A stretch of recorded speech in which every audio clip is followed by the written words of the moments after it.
Welcome to Cozy Fantasy Studio, where gentle magic and sleep stories begin. Tonight, we travel to Moonvale, a realm of moonlit springs and silver blossoms, where Marielle, a wandering storyteller, drifts through meadows that have forgotten how to dream.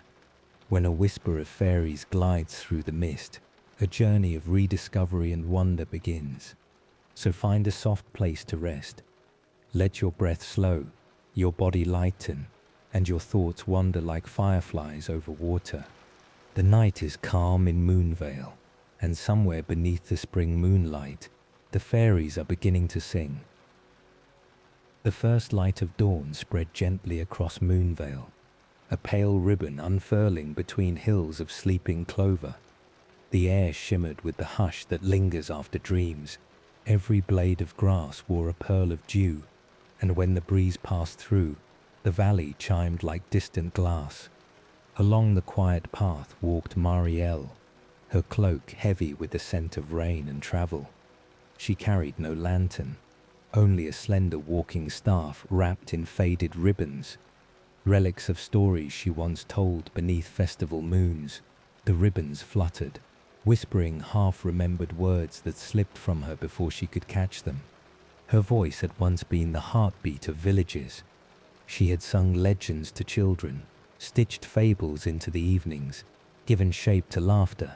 But now her throat felt hollow, her tongue unsure of sound. Somewhere along her wanderings, the fog had taken her voice, not by cruelty, but by a slow forgetting, the kind that creeps in softly, like dusk taking the sky a little earlier each night. She paused where the path bent around a willow. The trunk leaned low, its silver leaves trailing like threads of starlight into a pond below. Marielle knelt, tracing circles in the mirrored water. The surface rippled and broke her reflection into fragments. Eyes, lips, a shadow of hair, as if even the pond no longer remembered her whole.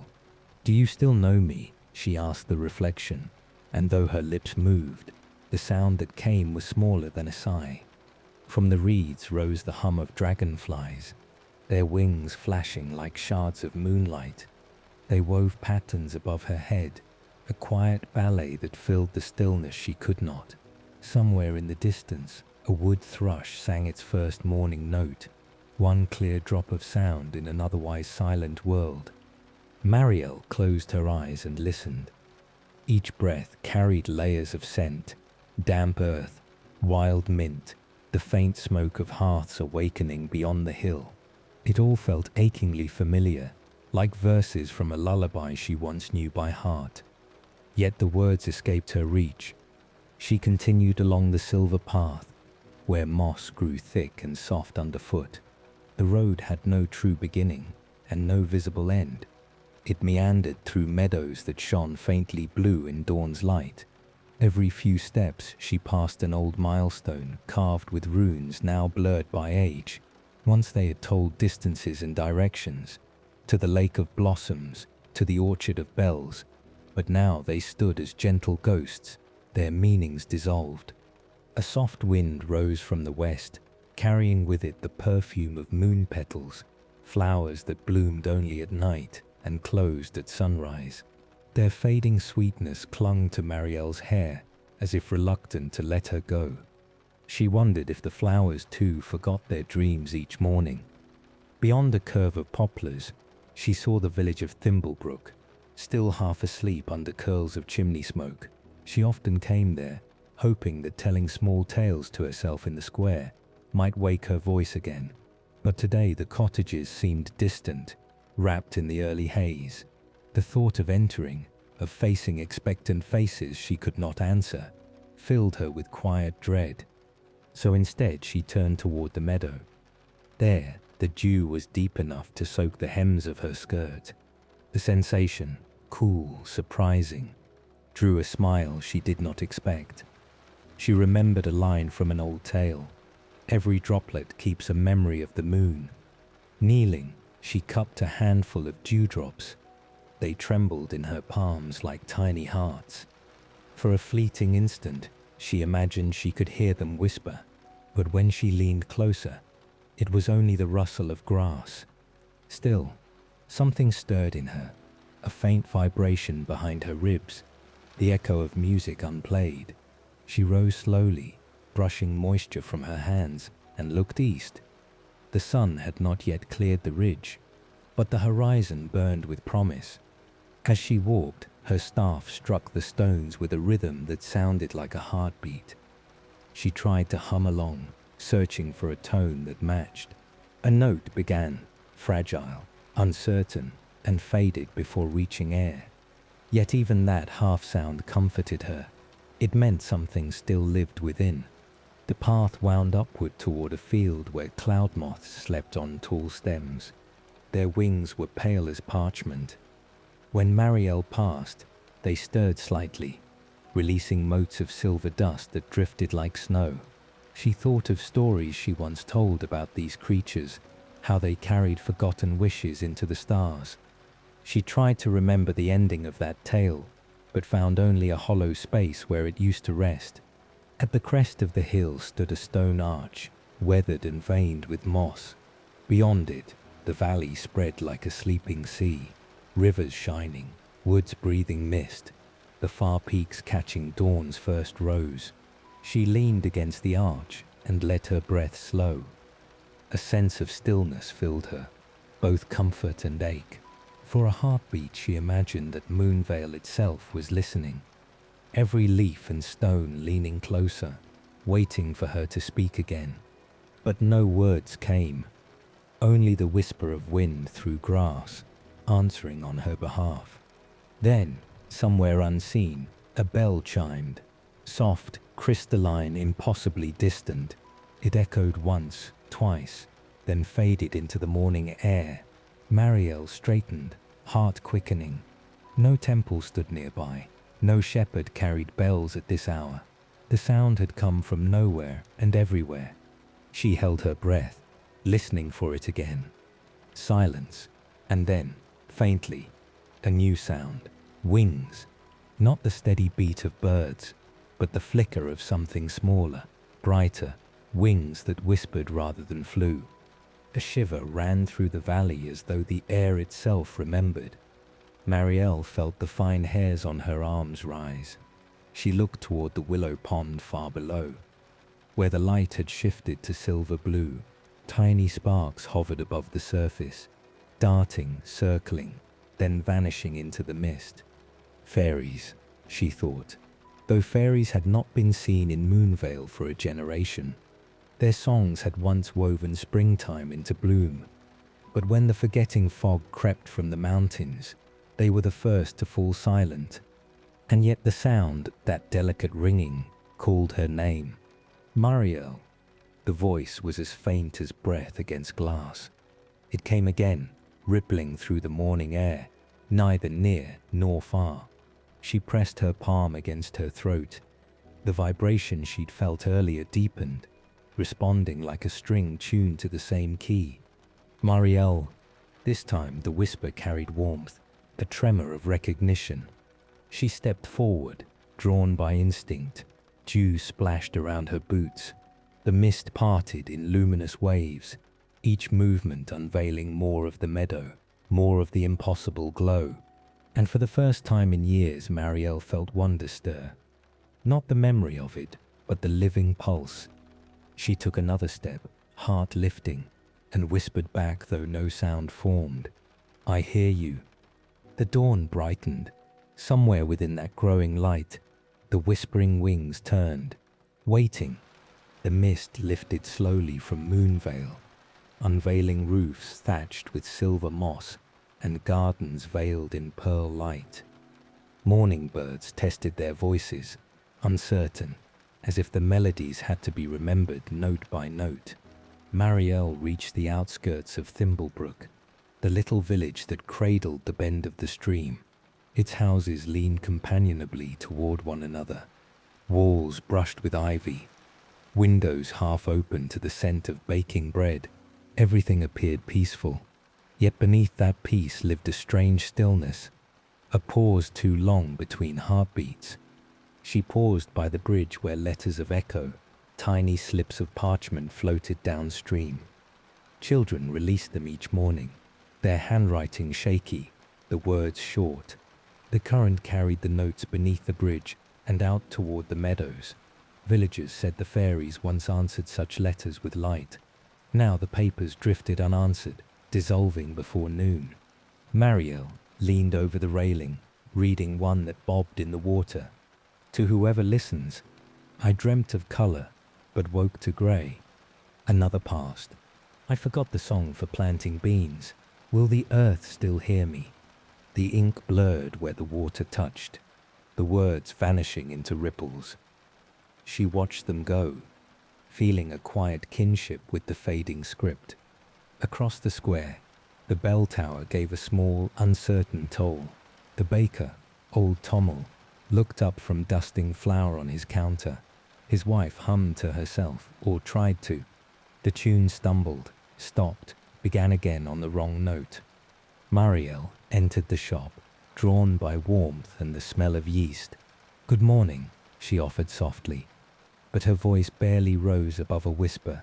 Tomo looked at her kindly, though a flicker of puzzlement crossed his brow, as if the greeting had taken a moment to reach him. "Morning, or perhaps nearly noon," he said after a pause. "Days slip fast these weeks. Can't tell if I've baked once or twice already."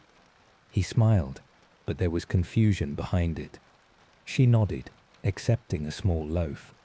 The crust was warm, the scent sweet, yet something about it lacked fullness, as if the recipe itself had forgotten an ingredient. When she left, the square had begun to stir. A woman brushed dust from the steps of the weaver's hall, humming the rhythm of her shuttle. 2 children played beside the fountain, tossing pebbles that made rings in the water. Each ripple shimmered for a moment, then faded too quickly. Mariel sat by the fountain's edge and broke the loaf, sharing crumbs with the sparrows. Their song was thin, high, unfinished. She thought of the first tale she ever told, about a queen of clouds who wove weather into ribbons. She could still picture the faces of the listeners that night, their eyes glowing by firelight, breath caught on each word. But when she tried to recall the opening line, her mind offered only blank parchment. She sighed, gazing at her reflection in the fountain. The water shimmered, and for a heartbeat another image appeared beside hers, a flicker of silver wings. Then only the sky. From the edge of the square came the slow creak of the village scribe's door. Old Merrin emerged, arms full of scrolls, each one tied with fraying thread. He nodded to her. "Still gathering stories, Mariel?" "I try," she whispered. He squinted, uncertain if he'd heard. Good, good. We must keep record." Though lately, his gaze drifted to the scrolls. "The ink fades even as I write. Words vanish before I reach the end." He unrolled one for her to see. The parchment was nearly blank, except for the faint ghost of lines. "Once upon a, and then nothing." "Do you think the fog is spreading?" she asked. He lowered his voice. "Perhaps, or perhaps it's only age, mine or the world's. But every tale I copy grows shorter, the endings slip away." She touched the edge of the parchment. It felt cool, like skin gone to sleep. Merrin sighed. "If you find the fairies, and some still say they linger beyond the river, ask them to whisper to our inkpots. Maybe they'll remember how to hold words again." Mariel promised she would, though she hardly believed herself. Yet as she walked on, the thought followed her like a quiet companion. At the far end of the square stood the lantern post, where travellers pinned scraps of news. There were fewer notes now, only faded sketches and messages half erased by sun. "Caravan delayed. The moonflowers bloom early this year. Has anyone seen the storyteller?" That last line caught her breath. Someone still remembered her title, though perhaps not her face. She traced the letters with a fingertip, feeling a spark of warmth. Beyond the post stretched the meadow road, bordered by elder trees whose blossoms trembled with bees. Their hum was steady but strangely subdued, As if the hive too forgot its purpose, Marielle wandered among them, the air thick with honey scent and drifting pollen. From the hilltop she could see the patchwork of fields, green squares fading to grey toward the horizon where the forgetting fog clung to the forest's edge. It pulsed like distant breath, rising and falling, patient.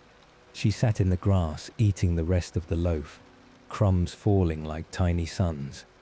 Around her butterflies fluttered, wings brushed with muted colour. They seemed to search for brightness they could no longer find. Marielle opened her satchel.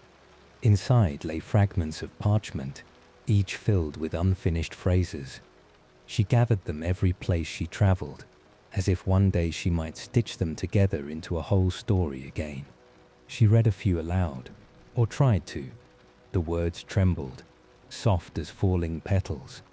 Once, in a valley of moonlight, the river remembered, but the voice was gone.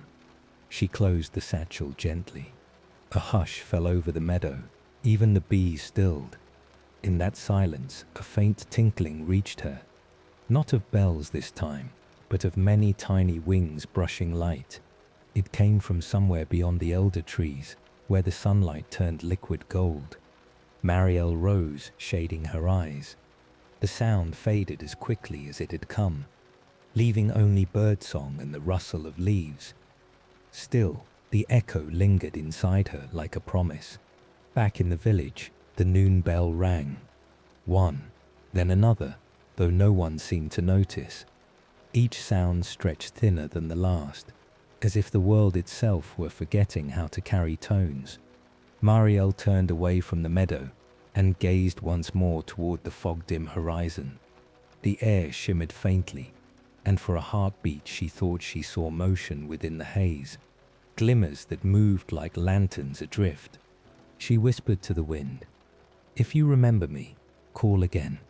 Her words vanished into the hum of bees, yet something answered, a delicate whispering laugh, light as dew on skin. A petal brushed her cheek, a single moonflower drifting on a breeze that carried no scent. She recognized. She caught it between her fingers.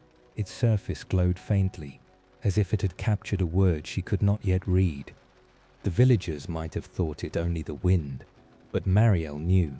Somewhere beyond the hills the fairies had stirred. And for the first time in many mornings, the stillness of Moonvale trembled, not with fear, but with the hush that comes before a story begins again. Twilight came quietly to Moonvale, the kind of evening that forgets to end. The sun slid beneath the hills, leaving behind a violet hush, and the first stars trembled like tears caught in silk. Fireflies stitched brief constellations between reeds, and somewhere far off a nightbird called once, then fell silent as if listening. Marielle lingered near the meadow's edge, a basket of wild herbs forgotten beside her. The day's warmth had softened into silver coolness. Each breath she took carried the scent of damp soil and the faint sweetness of moonflower pollen. She traced circles in the air with her finger, sketching stories that never reached her lips. When the breeze shifted, she heard it again. The faint ringing she had caught at noon, delicate and uncertain, like wind chimes beneath water. At first she thought it only the sound of wings in leaves, but then came the melody, a pattern of tones that rose and fell in rhythm with her heartbeat. The air shimmered. Tiny lights emerged from the dusk, no larger than thimbles, drifting together in spirals. Each spark glowed a different hue, pale rose, amber, pearl, and their movement drew threads of brightness that wove into a single, living pattern above the grass. "Marielle," the pattern whispered. Her name breathed out of the air itself, syllables woven through wing beats.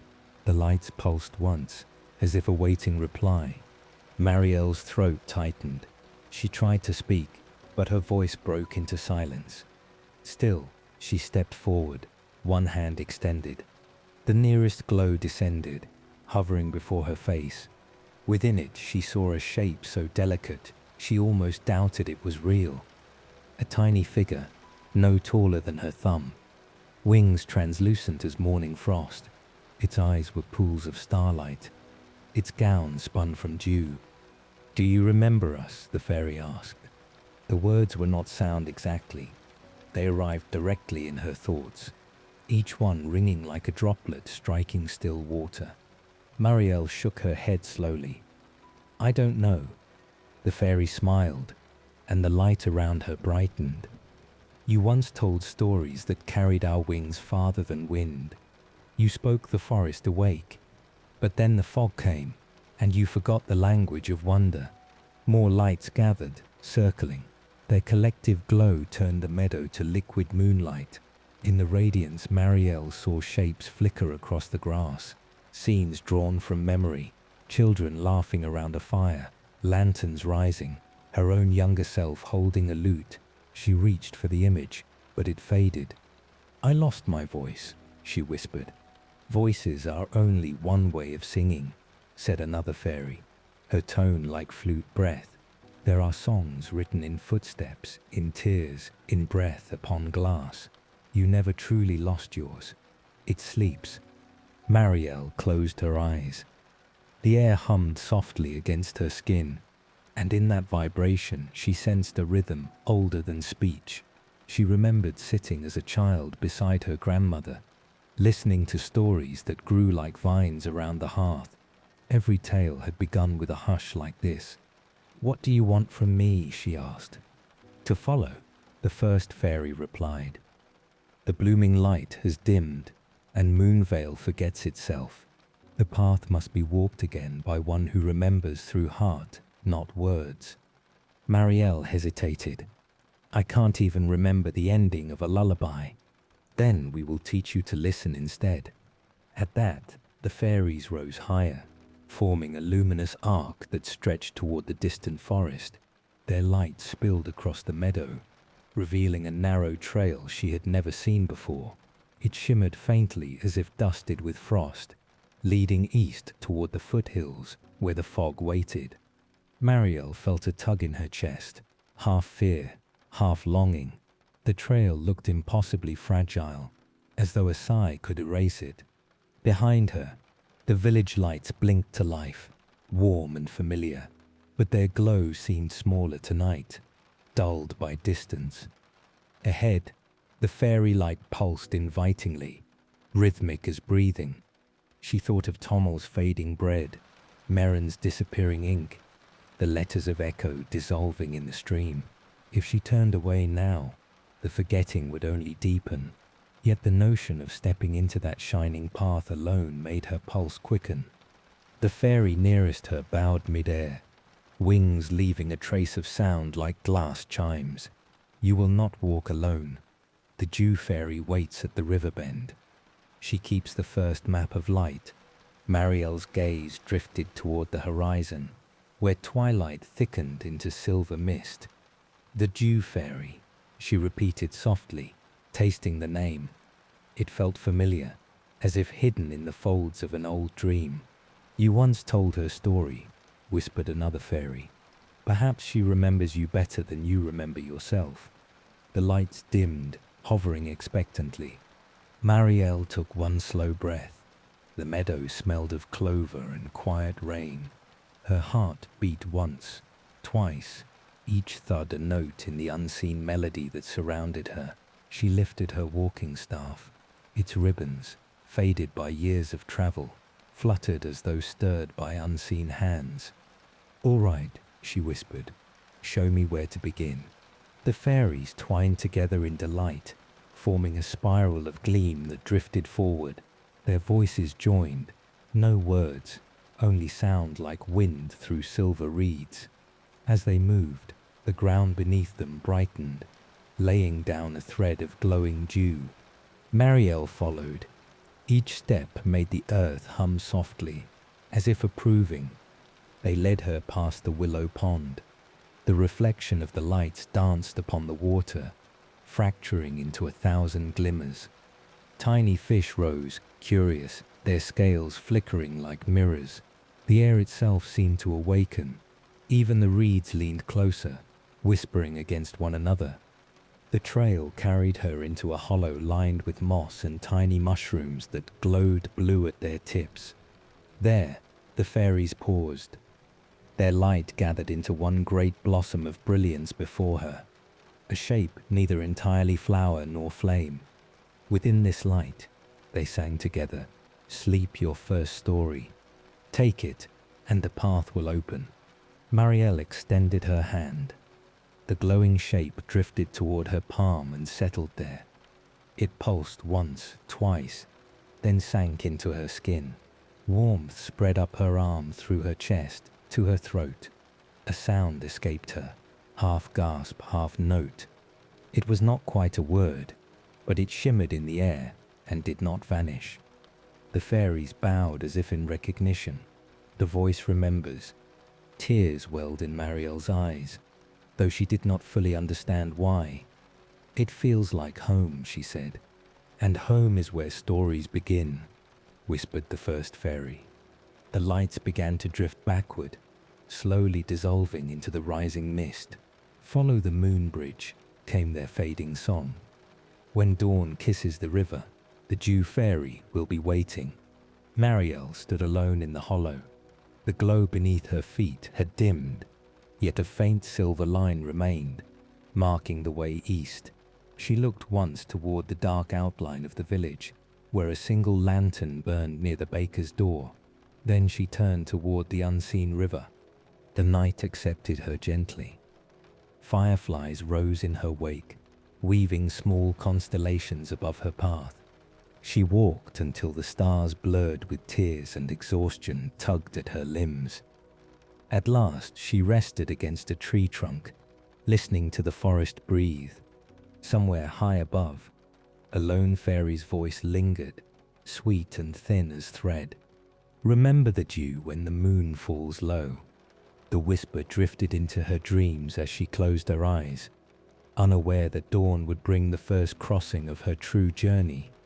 Night unfurled across Moonvale like a page turned slowly. The stars gathered above in quiet clusters, patient and watchful. Around the base of the old willow where Marielle rested, the meadow breathed, crickets ticking in the dark, reeds sighing in rhythm with the river's hidden pulse. She woke to the sound of water speaking softly among stones. For a moment she did not remember where she was. Her dream had been full of music, silver notes falling like rain, laughter behind the veil of sleep. When she opened her eyes, the sound remained only as an ache beneath her ribs. She sat up, the cloak sliding from her shoulders, dew-damp and cool. The fairy light from earlier had vanished. The forest stood still, except for the small rustle of wings, moths tracing pale circles in the air. Their movements left faint trails that faded almost as soon as they appeared. It was beautiful and lonely. She rubbed her hands together for warmth, whispering to the night. Was it real? No answer came, only the faraway call of an owl. Her heart fluttered uneasily. Perhaps the whispering wings had been no more than exhaustion's trick, or the echo of stories she used to tell. She had wandered before, through valleys, over rivers, always searching for a new tale to gather. Yet never had she been summoned by voices made of light. Follow the moon bridge, the memory breathed. But what if it led nowhere? What if the fog waited only to swallow her last small spark of voice? She rose and walked a few paces toward the east, where the faint silver path glimmered across the grass. It seemed narrower than before, uncertain of its own existence. Each time she blinked, it blurred. "I could go home," she murmured. "Home, or what remains of it." The idea soothed and stung at once. She pictured the baker's warm shop, the low hum of bees over the weaver's hall, Merrin bent above his fading ink. Ordinary things, safe things. The world she knew, even in its forgetfulness, still offered shelter. The fog had not yet touched the heart of the village. Perhaps it never would. She turned back. Behind her, the meadow was silvered with moonlight. Each blade of grass caught the glow and sent it upward like a sigh. The air smelled of clover and ashwood smoke drifting faintly from chimneys below. It would be easy to follow that scent back to warmth. Her steps slowed. The staff felt heavy in her hand. The ribbons at its tip, those old faded memories of color, hung still as sleeping birds. She remembered when each had been tied after a story told, crimson for courage, gold for laughter, blue for tears. Now they were all the same quiet shade of grey. "I am no storyteller," she said into the wind. "Not anymore." The wind answered by rising, a soft breath that slipped through the meadow and over her skin. It smelled of rain coming from the north, cool and metallic. In its passing, the ribbons trembled. A single thread of gold flickered back into hue before fading again. Marielle's breath caught. "Don't tease me," she whispered. Yet beneath the words there was wonder. Perhaps the wind, like the fairies, remembered. She sank to the ground, wrapping her cloak tighter. All around her, the night hummed with small lives, the creak of grasshoppers, the sigh of reeds, the far splash of a fish in the river bend. Their sounds were simple, repetitive, comforting. She let them fill the emptiness where stories used to be. Slowly, her thoughts began to drift. She saw herself years ago at a midsummer gathering, standing on a wooden cart in the lantern square. The whole village had listened while she spun the tale of the star-stitcher, who sewed constellations into the sky each dawn so they wouldn't fall. She remembered the laughter, the clapping, the moment her final line became a song sung by many voices. That memory now felt like a dream belonging to someone else. The air grew colder. She drew her knees to her chest. The moon climbed higher, white as bone. Beneath its light, she whispered to no one, "I'm afraid." The confession loosened something. She felt the truth of it move through her, like river water through sand. Afraid of losing the last of what she loved. Afraid of reaching for light and finding only mist. Afraid of believing too much in magic, or not enough. Tears came quietly. They gleamed on her fingers like small stars. Then, soft as breath, a voice threaded through the darkness. "Fear is only another story. Little teller, you decide how it ends." Mariel lifted her head. Across the field, where moonlight pooled deepest, a shape shimmered, a figure not of light, but of reflection, as if woven from dew and air. The voice was neither near nor far, but everywhere at once. She tried to answer, but found her throat locked. The figure smiled, a curve of brightness. "Rest if you must. Even rivers pause before the sea." The image wavered and dissolved into motes that rose on the breeze. The meadow settled again, yet the words lingered, a warmth behind her sternum. Perhaps the fairies had sent the vision, or perhaps it was the dew fairy herself watching from the river bend. Either way, Mariel could not pretend the call had been imagined. She wiped her face and looked again at the faint trail. The silver line shone clearer now, as if her tears had washed it visible. The fog on the horizon shifted, curling inward like a curtain drawn aside. Within the gap she glimpsed something luminous, an outline of what might be a bridge made of light. Her pulse quickened. Wonder wrestled with weariness. She wanted to move, yet the safety of stillness pulled at her like roots. "I will go when morning comes," she said softly, bargaining with the night. One more rest, one more dream. The meadow accepted her terms without judgment. The grass bent gently beneath her as she lay back. Stars wheeled slowly overhead, patient and old. Their reflections shimmered in her eyes until they closed. Sleep came not as darkness but as color, a wash of pale greens and blues. In her dream, she walked barefoot along the riverbank where the dew turned to tiny lanterns. A soft hand made of mist touched her cheek and whispered, "The bridge waits only for dawn." When she woke again, the eastern sky glowed faintly. Neither night nor day, the wind had fallen still. Her ribbons fluttered without cause, as though stirred by unseen wings. She rose, heart trembling, the weight of refusal lifting like fog from the fields. For the first time since the forgetting began, she wanted the next breath, the next step, the next word. And when she looked toward the river, the moon bridge shimmered there, real as morning. The sky before dawn was the color of unspoken promises. A faint silver rim traced the hills, neither night nor day, only the hush between. Every leaf held a droplet trembling on its edge, and the air was sweet with the cool scent of beginnings. Mariel followed the pale glimmer of the moon bridge, its arc reflected in the quiet river. The path under her feet shone as though woven from threads of frost. Each step hummed a low note, almost a heartbeat.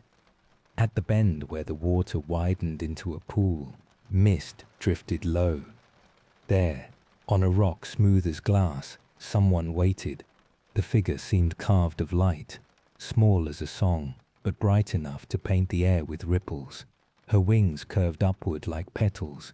Each movement scattered beads of dew that hung in the air and did not fall. "Mariel," said the figure, voice as soft as breath on water. "You came." "I wasn't sure until now," Mariel murmured. Her own voice sounded strange in the half-dark, a sound returning after exile. "Are you Lirel?" The fairy smiled, and the light around her deepened into hues of sea glass and pearl. "Names are only one kind of truth," she said. "But yes, I am she who tends the dawn's dew. And you are the one the fairies still remember." Mariel knelt near the water's edge. "I'm not sure they should." Lirel drifted closer until the warmth of her light touched Mariel's hands. "You think forgetting protects you," she said gently. "But forgetting is only the fog's way of dimming the stars. It begins with a single memory, a song, a word, and soon even the heart grows silent." Mariel looked toward the hills where the village slept beneath fading mist. "They don't know what they've lost," she whispered. "Sometimes I wish I could not know either." The fairy raised one tiny hand, and a drop of dew rose from the grass into her palm. It glowed softly, casting circles of light that rippled across the surface of the pool. "Every dawn," said Lirel, "I gather the dew of memories before it evaporates. Each drop holds a moment the world has almost forgotten. A child's laugh, a song half sung, the scent of bread still warm. Together, they make the lantern that guides those who seek remembrance." She cupped the droplet between her palms. When she opened them, the light had become a tiny globe, pure and steady.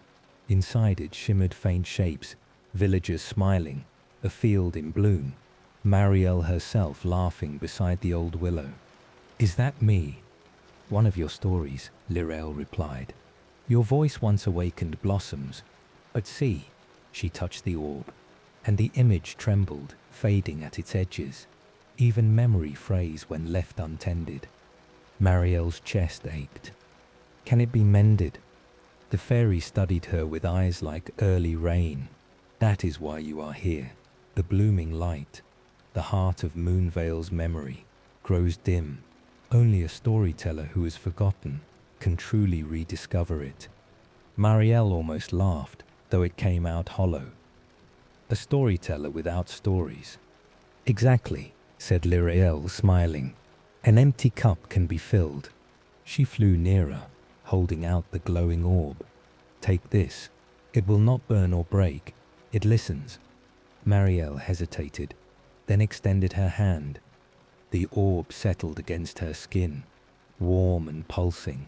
The light seeped through her fingers, winding along her wrist like living silk, until it rested just above her heart.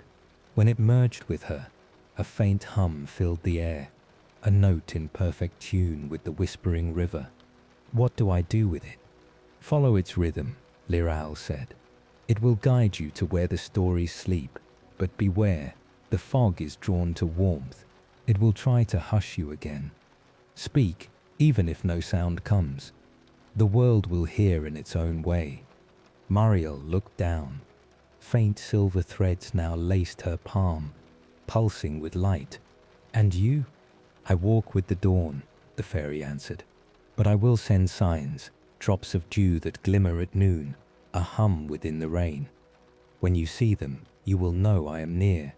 The first hint of sunrise spilled across the water. Lirael's glow mingled with it, making the river appear molten gold. Around them, the air filled with the fragrance of opened blossoms, honeysuckle, primrose, and the shy scent of violets waking under leaves. Mariel felt the warmth seep into her bones. "Lirael," she asked quietly, "what if I fail?" The fairy tilted her head, amused and kind. "Failure is only another form of forgetting. Remembering begins again each morning." The answer settled over Mariel like a blessing. She stood, taller somehow, her shadow stretching across the shining river. The orb at her heart brightened once, steady as sunrise. Lirael lifted both arms. Dewdrops rose from every leaf, gathering into the air until they formed a cloud of shimmering points. As the wind moved through them, they aligned into a path, a luminous ribbon arcing across the river's surface. "Your bridge," she said, "the way beyond the known." Mariel looked at the glowing path, trembling. Each droplet reflected a fragment of her own face, dozens of small versions of herself watching. "It's beautiful." "It will fade when you cross," Lirael warned softly. "All true paths do. But on the far side waits a garden of echoes. There you will meet the Moth Queen, keeper of night's memory. She will help you weave what you recover." "The Moth Queen," Mariel repeated. "Another story I told." "Once," Lirael nodded. "Now you will listen to hers." A breeze swept through the meadow, ringing invisible chimes. Lirael's form wavered in the growing light. Soon the day would claim her. "Will I see you again?" "When the first rain falls on your journey," said the fairy. "And when you find your true voice, listen then. You'll hear me laughing in the droplets." Mariel smiled through a prickle of tears. "Thank you." Lirael bowed midair, wings scattering diamonds of dew. "Walk gently, teller of light. The world waits to remember itself through you." Then she dissolved into the dawn, her radiance merging with the sun's first flare. The river caught the color and held it, a mirror of molten silver. Mariel stood at the edge of the dew bridge, heart hammering softly in rhythm with the orb's glow. Behind her, Moonvale still slept in the half-shadow of forgetting. Ahead, the unknown shimmered with promise. She stepped forward. The first droplet beneath her foot did not burst. It held, luminous and steady. Another step, and another. Each one left a faint sound like a chime struck gently in the heart. As she walked, the bridge rippled behind her, dissolving into morning light. The wind carried the last whisper of Lirael's voice. The story begins where courage takes its first quiet breath. The orb at her heart answered with a pulse of warmth, and Mariel smiled. The fog beyond the hills waited, patient as shadow. But for now, the world ahead glowed with possibility. The river beneath Mariel glowed like melted glass, a mirror stretching into eternity. The moonlit bridge arched across it, woven of dew and breath, trembling with each whisper of wind. Every droplet shimmered as though it contained an entire night sky within. To step upon it felt both sacred and impossible. The first footfall left no sound, only a soft vibration, as if the bridge itself acknowledged her presence. Behind her, the bank receded into mist. Ahead, the air shimmered silver blue. The faint hum of the lantern at her chest guided her heartbeat into calm rhythm. She breathed in through the nose, out through the lips, tasting the air's sweetness, water, mint, and something older, like starlight crushed into dew. Beneath her, fish drifted near the surface, each one a flicker of light moving through dark currents. Their scales caught the glow of the bridge, turning the river into a living constellation. She paused, hand upon her heart, whispering silently, "Lirael, I am walking." The bridge seemed to answer. A low melodic tone spread underfoot, not unlike the hum of a harp string. The droplets brightened, forming ripples of color that danced outward. Pale lavender, soft gold, gentle blue. The sound wrapped around her like warmth. But with each step forward, the air thickened. Mist began to rise from the far bank, slow and curling, grey with undertones of silver. The forgetting fog. Its edges gleamed faintly, beautiful and threatening at once, like frost that could sing. Marielle hesitated. The glow of the bridge flickered beneath her toes. The mist moved as if breathing, drawing in, sighing out. When it exhaled, the scent of it reached her, cool, empty, and faintly sweet, like rain on stone that has never known moss. Her pulse quickened. The temptation of that stillness was strong. Within the fog, no memories tugged, no echoes of loss whispered. Only rest. She imagined stepping into it and vanishing gently. No pain, no longing, no stories left unfinished. The lantern flared once in warning, a warmth beneath her ribs. Its glow pushed back the mist by a few inches, reminding her warmth means life. "I remember," she murmured. "I remember wanting to forget." The confession steadied her. She took another step, then another. The droplets beneath her feet grew brighter, each one answering the beat of her heart. The fog wavered, uncertain now, curling back like a shy tide. As she walked, voices seemed to weave through the sound of water, soft echoes, some familiar, others unknown. "Tell us a story. Sing the part about the starlings again. Marielle, don't forget." They came from within the river itself, rising like bubbles of memory. Each voice touched her for an instant before dissolving into the current. She reached the bridge's midpoint. There the moonlight pooled brightest, so bright it looked almost solid. She paused and looked down. Her reflection floated far below, not quite aligned with her movements. It was her face, but younger, eyes full of the wonder she'd long misplaced. The reflection smiled up at her.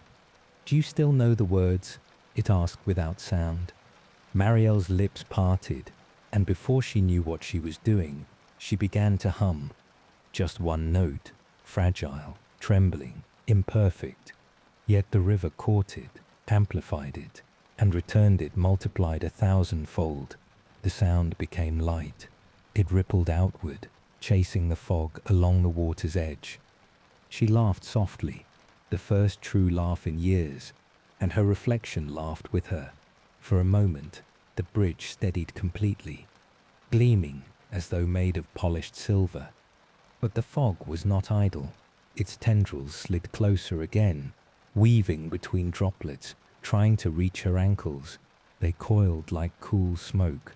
Where they touched, sensation dulled. Her hum faltered. "Not again," she whispered, fear returning like a tide. "Please." A whisper brushed her ear. "Sing with your steps." It was Lirael's voice, faint but sure, carried on the wind. Marielle nodded once and began to move again. Each footfall a syllable, each breath a melody. Her humming turned wordless but strong.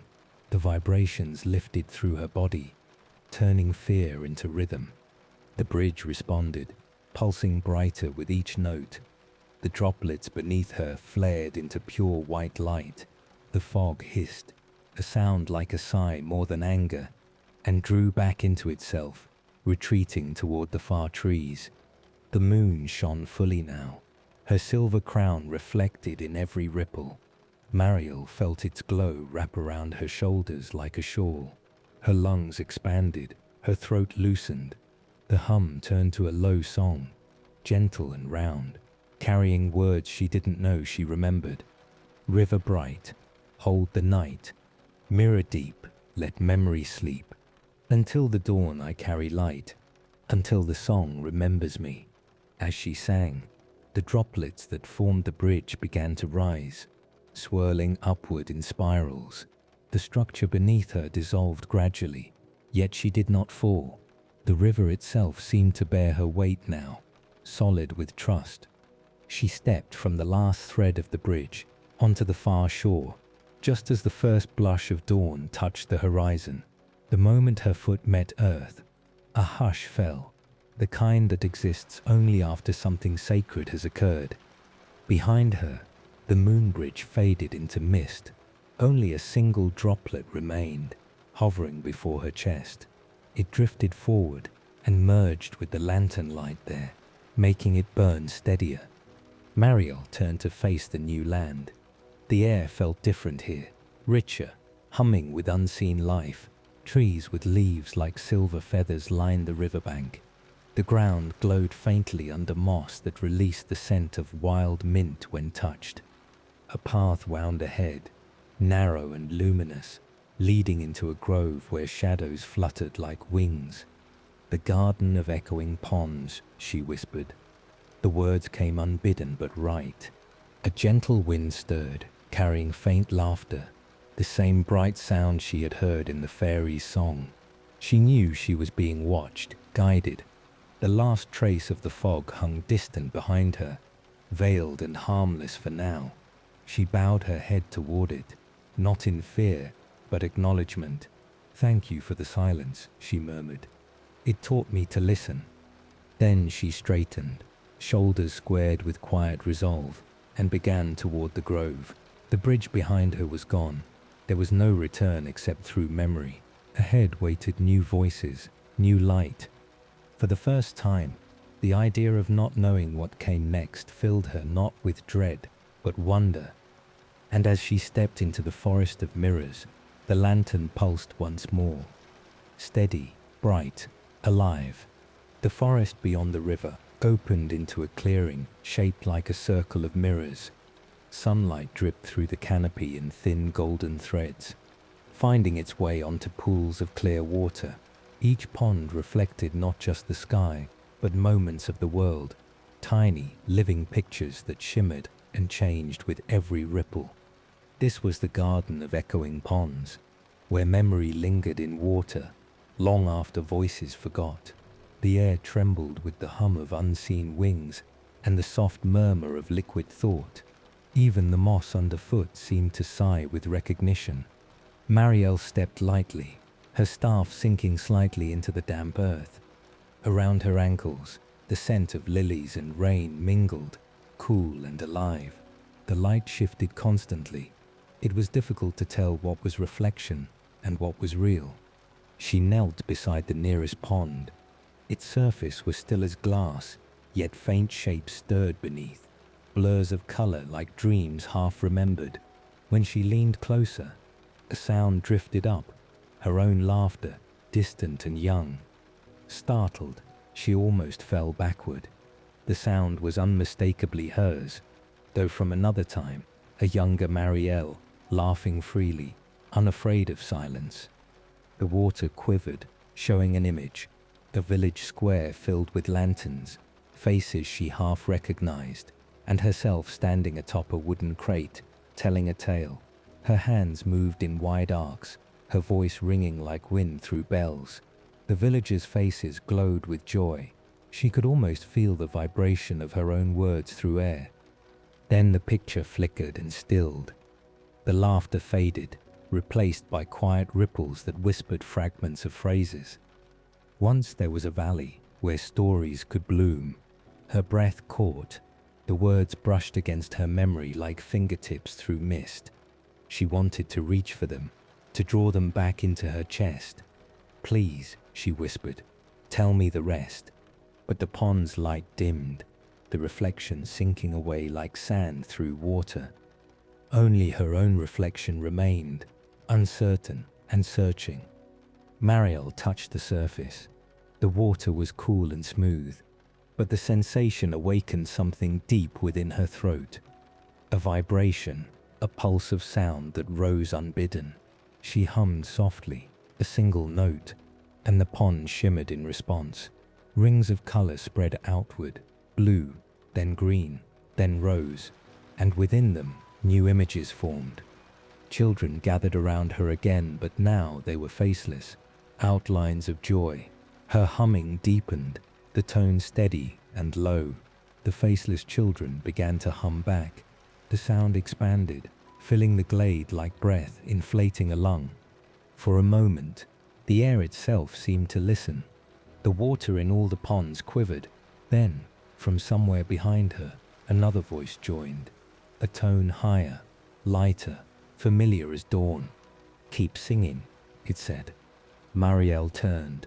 Between two slender birches stood a small shape. Lirael's light, faint and distant, hovering within a drop of dew on a leaf. "I thought you had gone with the dawn," Marielle whispered. "Dawn travels many roads," said Lirael. Her voice carried on the shimmer of air. "You're doing well, Teller. Each sound you remember becomes a bridge between what was and what may be." Marielle smiled faintly. "But the words, they come and go like shadows." "Words are only one color in the song," said the fairy. "Listen with your heart, not your memory." The dewdrop pulsed once and was gone. Marielle turned back to the ponds. The surface of each one began to glow in rhythm with her breath, like small moons breathing. She closed her eyes and began to hum again, not to remember but to feel. The sound built slowly, a weaving of tone and heartbeat. She let the rhythm guide her rather than fight it. The garden responded. Leaves rustled in harmony. Even the wind took up her melody, sighing through branches with soft consonants. The pools flashed with new light. When she opened her eyes, she saw fragments blooming across the water's surface. Here, a child dropped a pebble and giggled. There, an old man told her a story in exchange for hers. The market square of Thimblebrook appeared again, brighter now, more alive. "Remember them," whispered the garden, though no mouth spoke. "They remember you." Tears welled in her eyes, but they were not of sorrow. She reached down and touched one pond again. The surface parted like silk, and a drop of water leapt into her palm. It glowed faintly, pulsing in time with her heart. The lantern at her chest responded, brightening. The droplet sank into her skin, leaving warmth behind. Her voice, quiet, tentative, found words again. Once, in a valley of moonlight, stories grew like flowers. The sentence flowed easily, as though waiting for release. The ponds rippled approval, sending concentric rings across their surfaces. The echoes repeated her phrase softly. Stories grew like flowers. She laughed gently, shaking her head. "Yes, that's it," she murmured. "They bloomed because people believed they could." The garden pulsed brighter, sunlight breaking through the canopy and scattering upon the water. The reflections of leaves and clouds shimmered, alive and awake. Then, as swiftly as it had begun, the glow dimmed. The reflections trembled and fell still. The hush returned, soft as fur. Marielle took a long breath. The silence was no longer empty. It was full of waiting. She realized she had passed her first test. She had spoken without fear, sung without thought of perfection. Something within her, something long asleep, had stirred and opened its eyes. Yet, as she rose, the edges of the garden darkened. The sunlight bent strangely, as though bent by invisible hands. A cool draft moved between the trees, carrying a faint, distant sigh, the voice of the fog, patient and jealous. Marielle looked up. Across the farthest pond, the light began to ripple unnaturally. Shapes twisted there, not memories but shadows of them. Laughter turned hollow, faces melting away into blankness. She steadied herself, one hand over her heart. The lantern's warmth spread outward, steadying her breath. "No," she said softly but firmly. "These are mine to remember." The shadows paused, wavered, then dissipated into mist. The fog retreated for now, denied its claim. When the last ripple smoothed into stillness, the garden exhaled a long, contented sigh. A single white lily opened beside her. its petals wet with light. At its center glowed a droplet brighter than the rest, a promise waiting to be kept. Marielle bowed slightly to it. "Thank you," she whispered. She knew her path would not end here. Beyond the garden lay more trials, deeper echoes, but for the first time her voice had answered back, alive and certain. The wind shifted east, carrying with it a faint fragrance of salt and dusk. Somewhere beyond the trees, something vast and winged moved, an omen of what waited next. Marielle took one last look at the ponds, now calm and mirror clear, each holding a different hue of her rediscovered memory. Then she turned toward the rising hum of the forest's heart and began to walk. The petals of the lily swayed as she passed, whispering after her, "Remember to listen, and the world will remember you." The sun had slipped behind the mountains, leaving only a faint violet glow across the canopy. The garden of echoing ponds dimmed, its waters folding into stillness as twilight arrived. Fireflies began to rise from the moss like sparks from an unseen hearth, their light pale and slow. Marielle walked among them, guided by the steady pulse of her lantern light, now resting softly beneath her collarbone. The path beyond the garden wound upward through silver ferns that whispered when brushed. Here, every leaf carried its own glow, not bright but alive, as though the forest itself breathed light instead of air. The sound of water followed her, trickling from unseen springs. She moved quietly, listening. The air hummed faintly, a harmony she could not name. It wasn't wind or insect song, but something between, a tone of belonging. The forest was not silent. It was simply waiting to be heard. A flicker of white caught her eye ahead.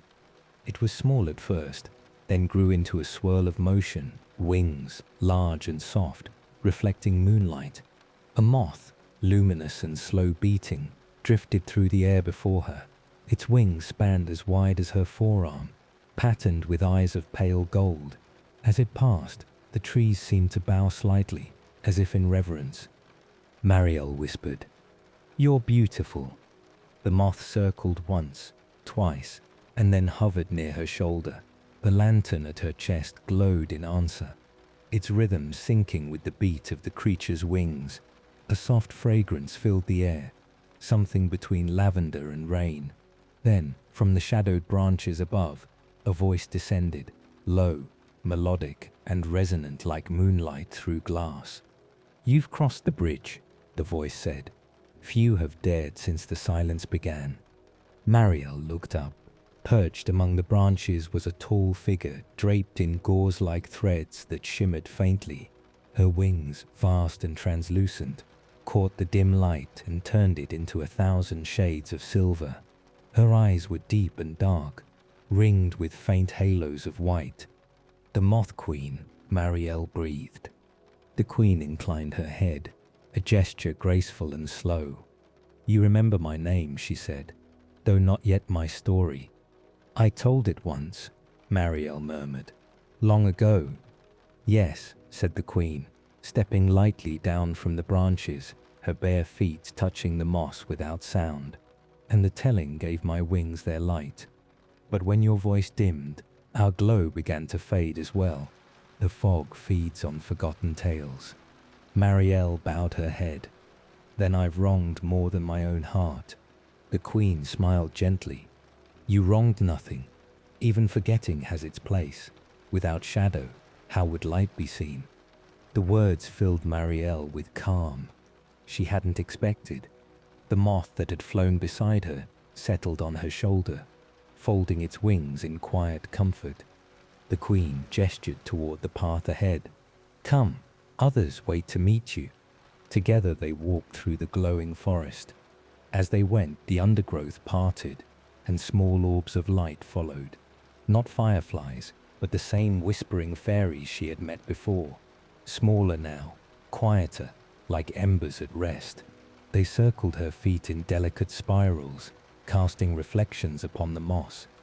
At the heart of the grove stood an enormous tree, its trunk hollowed by time but alive with inner glow.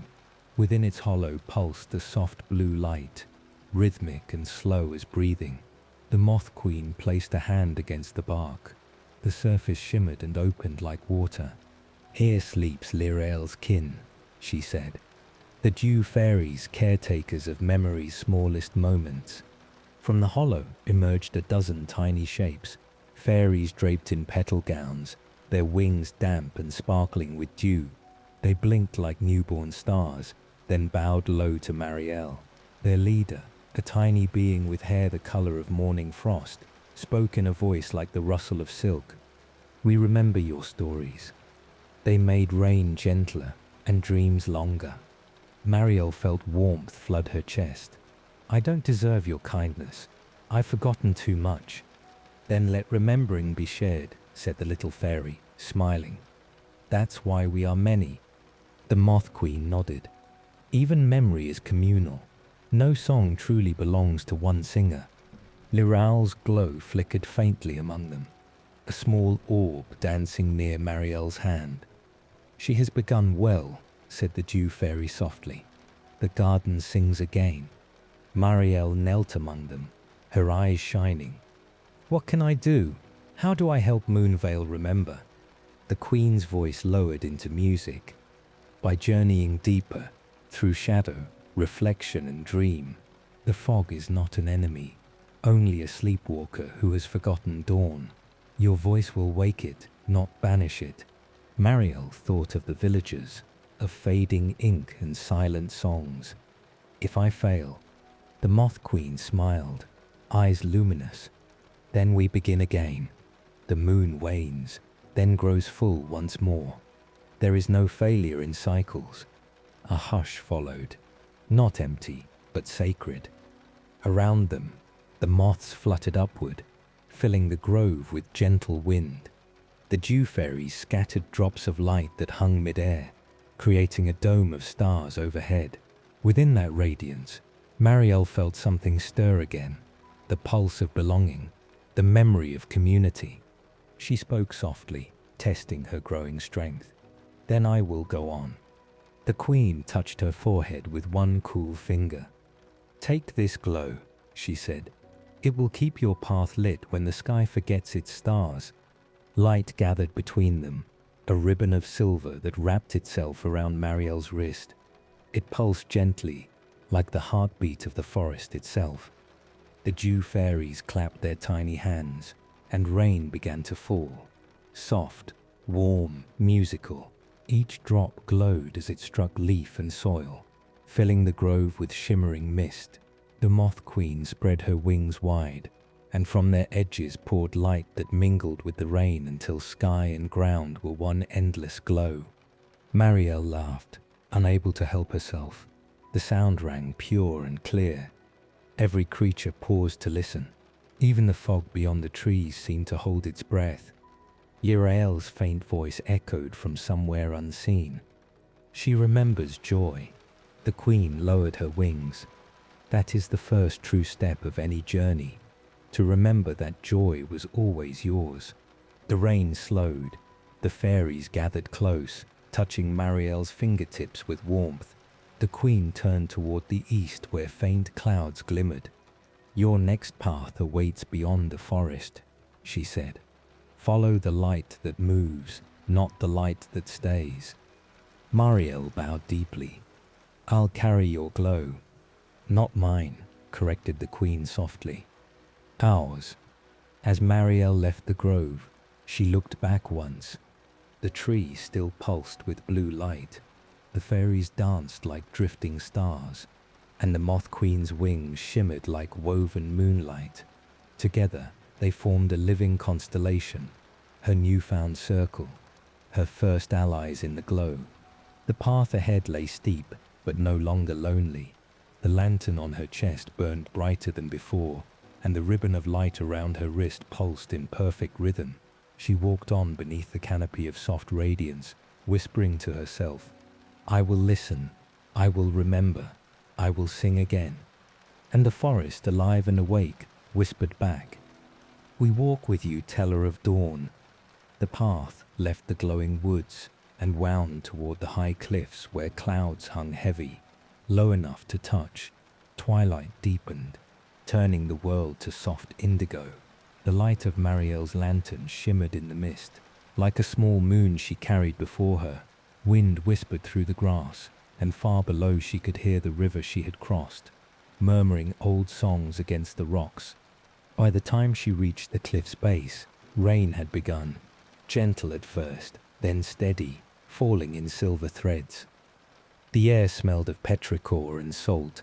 Lightning flickered beyond the peaks, illuminating shapes that looked like doorways in the rock. In the center of the cliff face yawned one larger than the rest, framed by moss and dripping ivy, the cave of unspoken names. Marielle hesitated at its mouth. The air that spilled from within was cool and dense, tasting faintly of minerals and something else, memory, distilled and ancient. Her lantern glowed in response, its light bending inward as if drawn. Liral's voice echoed faintly in her mind. Within every silence there hides a story waiting for breath. She stepped inside.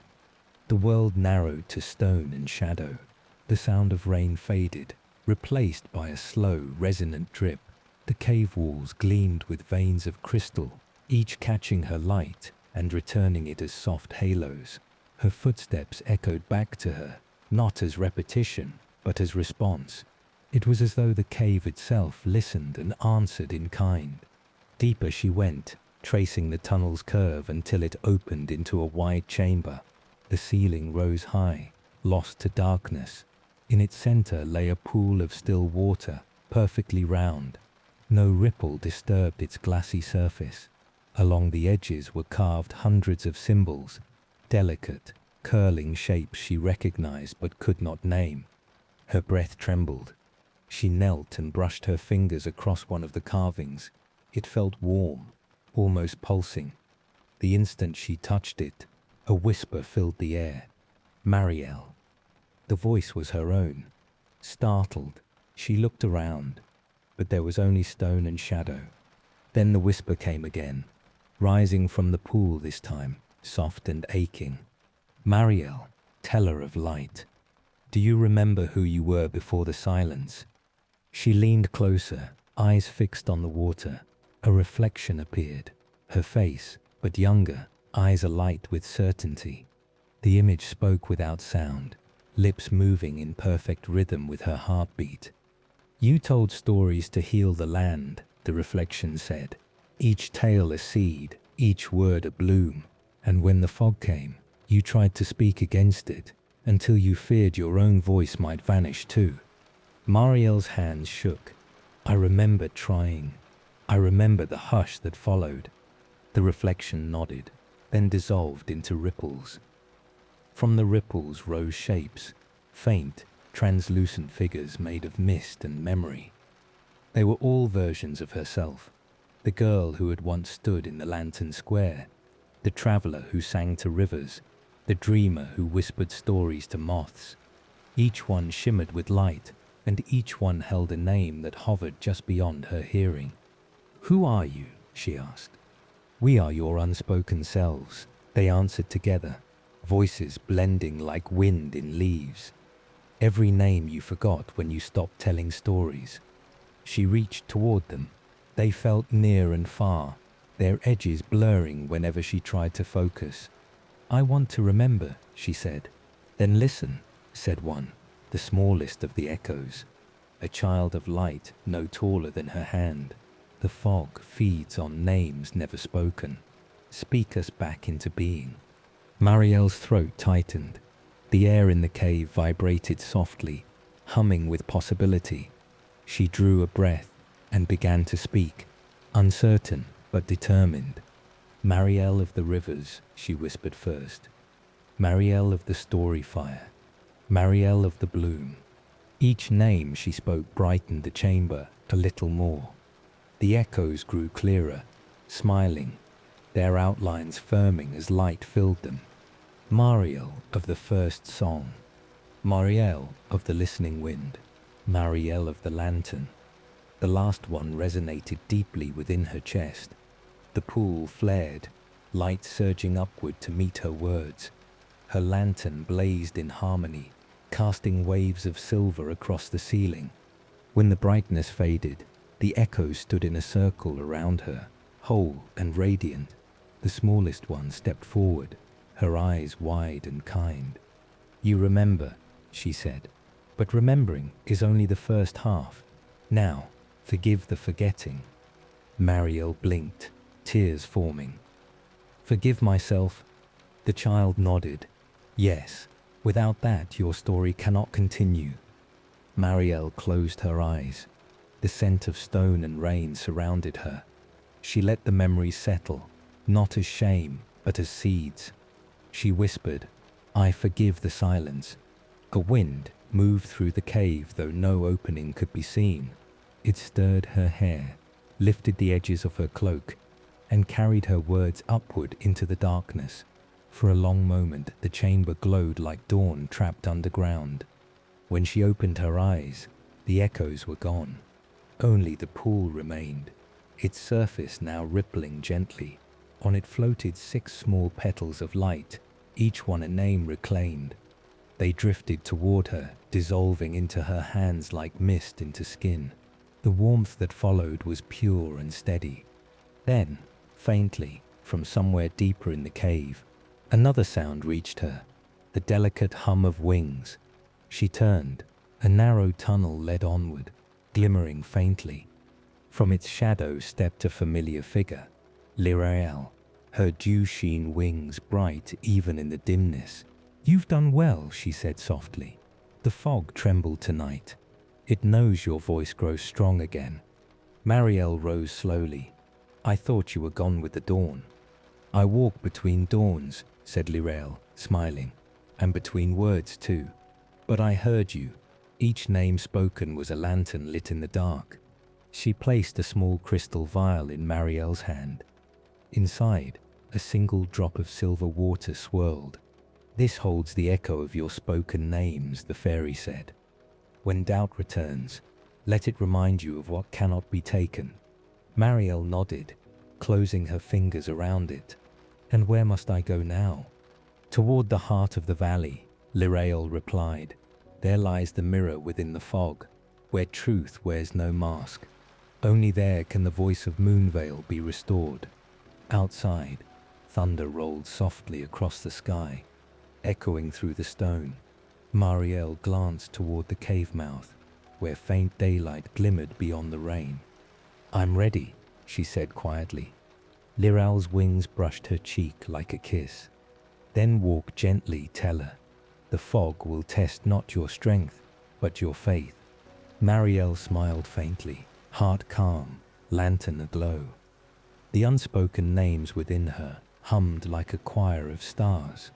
As she stepped from the cave into the storm-washed dusk, the first drops of rain felt warm upon her skin, like the world itself whispering her name back to her. Night had settled softly upon Moonvale. The storm had passed, leaving the air hushed and glistening, each droplet on the leaves a captured star. Mariel walked through tall grass heavy with rain, her cloak damp but warm against her shoulders. The lantern at her chest glowed steady, though the world around it blurred, outlines softened, colors muted, as if seen through a veil of breath. The forgetting fog had come down from the high ridges, flowing like a slow river of glass. It touched every stone and stem with pale shimmer. Where it moved, sound itself seemed to hush. The forest she entered was both familiar and not. The same trees she had passed in daylight, yet distant, dreamlike, as though they belonged to another realm entirely. Lirael's parting words echoed within her mind. "The fog will test not your strength, but your faith." Mariel tightened her grip on her staff. "Then let faith be my lantern," she whispered. Her voice came back to her soft and delayed, as if spoken through water. She walked onward. The mist thickened, curling around her ankles, then her knees, then her waist. The world above and below became one vast whiteness, pierced only by the steady shimmer of her light. Even her footsteps made no sound. Each breath she took seemed both hers and not hers, mingled with the fog's sigh. At first she thought the silence complete, but then came a faint murmur, a low music almost too soft to notice. It rose and fell with the rhythm of her breathing. Listening closely, she realized it was her own voice, echoed from somewhere ahead. "Who's there?" she asked quietly. The mist thickened, then parted. Before her stretched a pool, or perhaps only an illusion of one, for the water's edge blended seamlessly with the fog. Its surface was flawless, neither rippled nor still. The air above it glowed faintly, though no moon shone overhead. Marielle knelt at the brink. Her reflection shimmered up at her, but it was not the same reflection she had seen in the garden. This one looked older, tired, her hair shot with streaks of silver, her eyes dulled. When she frowned, the reflection smiled. "Who are you?" she asked. The figure in the water replied, her voice identical yet hollow. "I am who you became when you stopped believing in your own light." Marielle's breath caught. "You're me?" The reflection tilted her head. "I am the silence you chose." The pool darkened around the image. Mist coiled into her reflection's shape until it seemed almost real. A twin made of vapor rising slowly from the water's surface. It stepped onto the shore without sound, its feet leaving no prints. The air around it grew colder. Marielle backed away. "Why are you here?" "To remind you of what you left behind," said the shadow self. "The comfort of quiet, the ease of forgetting. You think you can heal this valley by remembering, but memories fade like rain on stone. Forgetting is mercy." The words carried a dangerous sweetness. The fog thickened behind the figure, breathing with it. The lantern's light dimmed slightly, as though uncertain. Marielle pressed her palm to her chest, feeling the warmth struggle beneath her skin. "Forgetting may bring peace," she said softly, "but it also erases joy. Without memory, what is left?" The reflection smiled sadly. Stillness, rest, no longing, no ache, but also no stories, said Marielle. At that, the shadow faltered, its edges blurring. "Stories fade too," it whispered. "Not if they are carried," Marielle said. She stepped forward. "Not if someone remembers them, even in silence. I have seen memory live in dew and echo in ponds. Even when no one speaks, the world remembers in its own way." The mist shape tilted its head, eyes flickering with faint light, curiosity perhaps, or doubt. Marielle continued, her voice steadier now. "You are not my enemy. You are the part of me that needed rest, but I cannot stay asleep forever." The shadow's form trembled. Cracks of light appeared through its chest, faint at first, then widening. "If you wake," it said, "the pain will return." "So will wonder," Marielle answered, "and that is worth every ache." She reached out her hand. The reflection hesitated, then placed its palm against hers. The touch was cold, not cruelly, but like the chill of clear water. The two lights, lantern and fog, mingled, forming a soft radiance that illuminated both faces. Marielle whispered, "Thank you for guarding the silence, but my story must move again." At those words, the shadow exhaled a long breath. Its edges dissolved into thin tendrils of mist that spiraled upward, glimmering faintly before fading into the air. The pool beneath them rippled once, twice, then stilled again. The reflection that remained was her own, whole, unbroken, eyes bright with calm. The fog around her shifted. The white mist deepened to soft silver, then to pale blue. Through it, shapes began to appear, trees, stones, the curve of a hillside. The world was reforming, recognizing itself through her vision. Marielle stood, feeling lighter than before. The lantern on her chest flared once, brighter than moonlight, and she saw within it the faint outlines of her reclaimed names glimmering like stars. "Thank you," she whispered to the air. for showing me what must be remembered and what can be let go.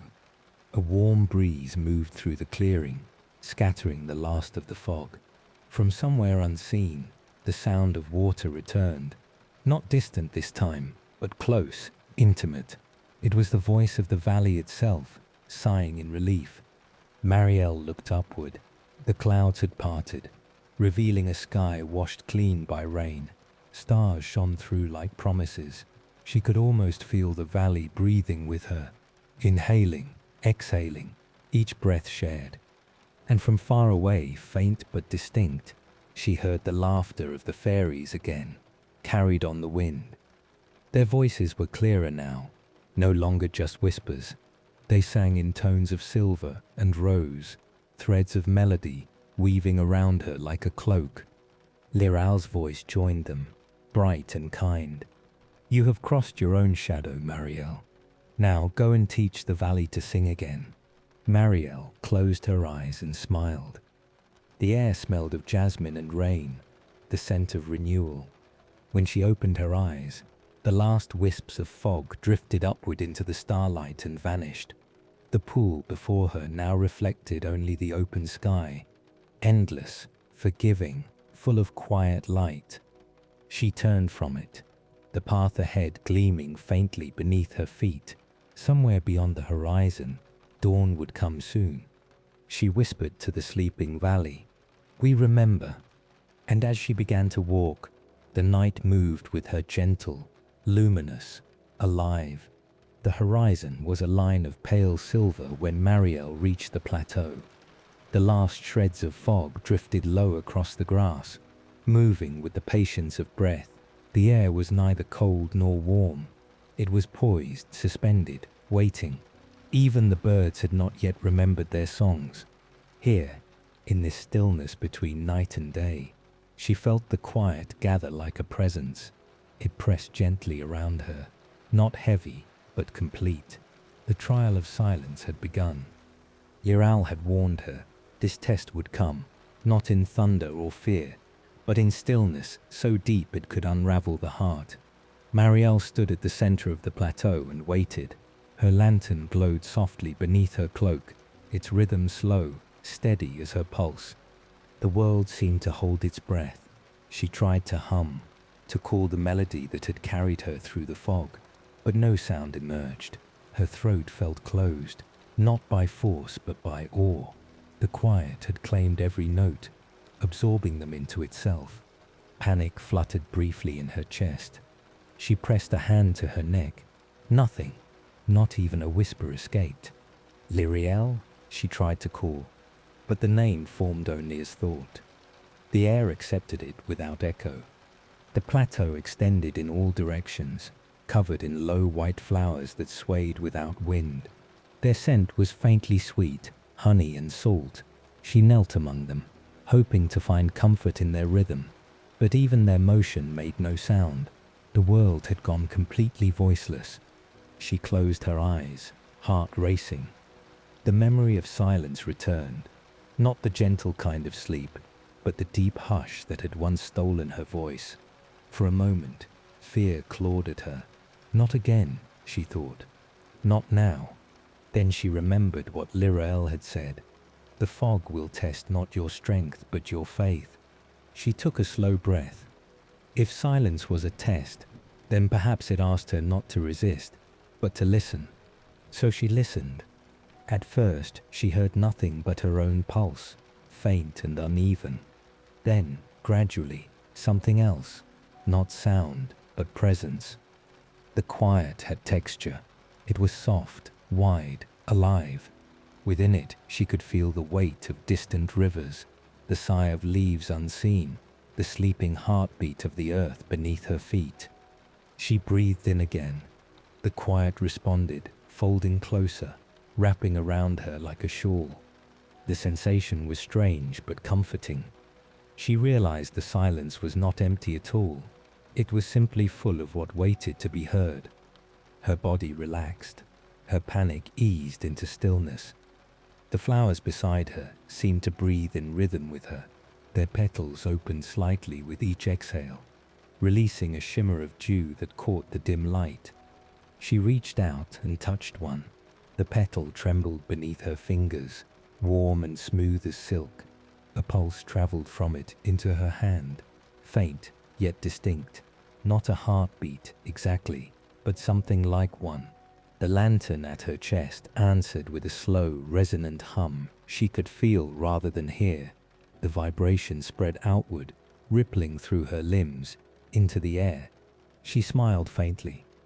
The silence was teaching her another language, one without words or tones, a conversation of feeling and rhythm. When she opened her eyes, the world had changed subtly. Every flower glowed faintly, their petals catching the first suggestion of dawn.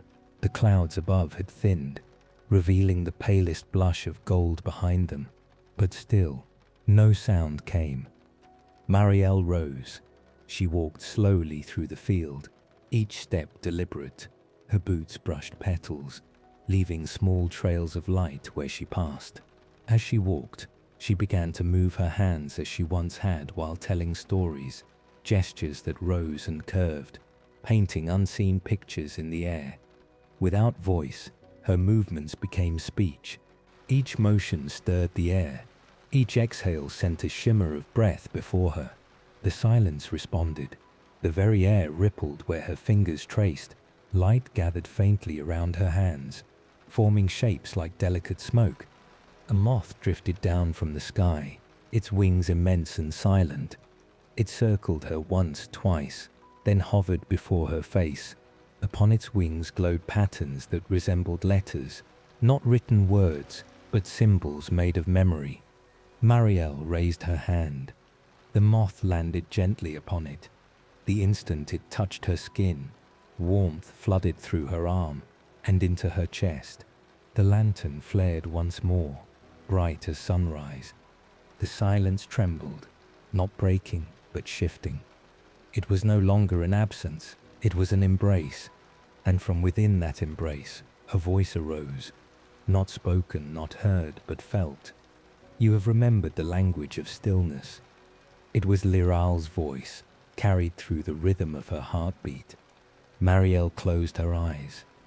Then the silence was never my enemy, she thought. No, came the answer. It was your teacher. The world does not only speak, it also listens. Every story needs its pause, every song its breath. The moth lifted from her hand, hovering above her. Its wings shimmered with dawn light, scattering gold through the mist. The flowers responded, bowing as if in prayer. The first sound returned then, a single droplet of rain falling onto a leaf, the smallest, most ordinary sound, yet it rang clear and perfect through the world. Another drop followed, and another, the hush filled with soft rain, gentle as sleep. Marielle laughed silently, her lips shaping the sound even before her voice found it. When it did, it was low and steady, no longer fragile. She whispered, "Thank you."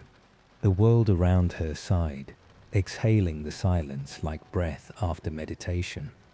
Birds began to stir in the distance, calling to one another across the valley.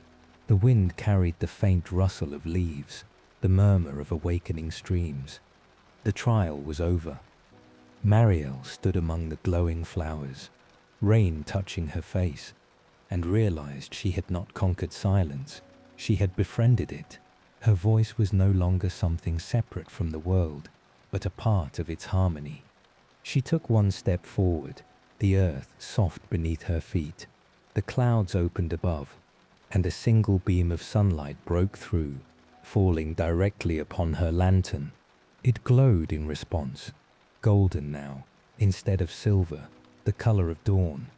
She turned toward the east, where the light was growing. Beyond the horizon, she sensed another call, a new journey, a deeper harmony to be restored. The air whispered faintly, almost like applause. The silence had become sound again. Marielle smiled, whispering to the morning, "Every quiet carries a story. I am ready to listen to the next." And with that, she stepped beyond the plateau, into the gold and blue of a waking world. The first rays of sunrise stretched across Moonvale like threads of woven gold. Each blade of grass caught the light and held it trembling, as if afraid to let it go. The rain had ceased, leaving the air clean, bright and fragrant, the scent of wet earth and new beginnings. Marielle stood at the edge of the plateau, the field of white flowers now glimmering with color, pinks, yellows and soft blues blooming as dawn touched them. The lantern at her chest glowed in harmony with the sky, no longer merely light, but song made visible. Its rhythm pulsed through her fingertips, into the earth beneath her feet. The world was awake again, yet her voice did not rise as before. Instead, she felt the language of silence still moving within her, a conversation that asked her to listen with her whole being. She understood now that voice was not confined to sound. It was breath, motion, touch and presence. As she walked, she noticed her shadow gliding beside her on the grass. It moved as she did, yet slower, softer. When she raised her hand, the shadow lifted its own. For a moment, it seemed they were dancing. Then, without thought, she began to move. Slowly at first. Then, with growing grace, her hands traced arcs through the air, her fingers painting invisible patterns that shimmered faintly where she passed. The movements came naturally, as if remembered rather than invented. The lantern's light followed her gestures, trailing threads of gold that lingered in the air like ribbons of melody. She had no song to sing, but the world responded nonetheless. The flowers turned their faces toward her. The wind slowed, curling around her movements. The dew that clung to petals lifted and drifted in spirals, catching light until it became 1,000 tiny suns. Marielle laughed softly, her lips shaping sound without forcing it. It was not singing, not exactly, more a feeling given shape. Each motion of her hands released warmth from the lantern, and each pulse of warmth birthed color. Where her fingers moved, the air shimmered with soft hues, cerulean for calm, rose for joy, silver for remembrance. These colors gathered and danced, forming a slow orbit around her. She realized she was writing the language of her heart, not upon parchment or in speech, but upon the living air. The valley listened. The birds, sensing her rhythm, began to echo her unspoken song. Their calls rose and fell, gentle, curious, as though imitating the shape of her movements. Even the distant river seemed to hum in time. She knelt, pressing her palm to the soil. Light streamed from beneath her fingers, seeping into the ground. Grass bent toward her touch, and from the hollow where her hand rested, a small flower unfurled, one she had never seen before. Its petals shimmered like pearl and carried a fragrance of honey and rain. She gasped softly, tears filling her eyes. "This is the song of hands," said a familiar voice. Marielle turned. Lyriel stood upon a nearby stone, her wings open, catching the morning light until they blazed like liquid glass. The dew fairy smiled. "You have learned to speak without sound, to sing without word. The valley hears you again." Marielle bowed her head. "It wasn't only me. The silence taught me. The world did too." Lyrael nodded, "As it always does. We are all notes within its melody." The fairy flew closer, circling her once. "Each gesture you make now carries memory into motion.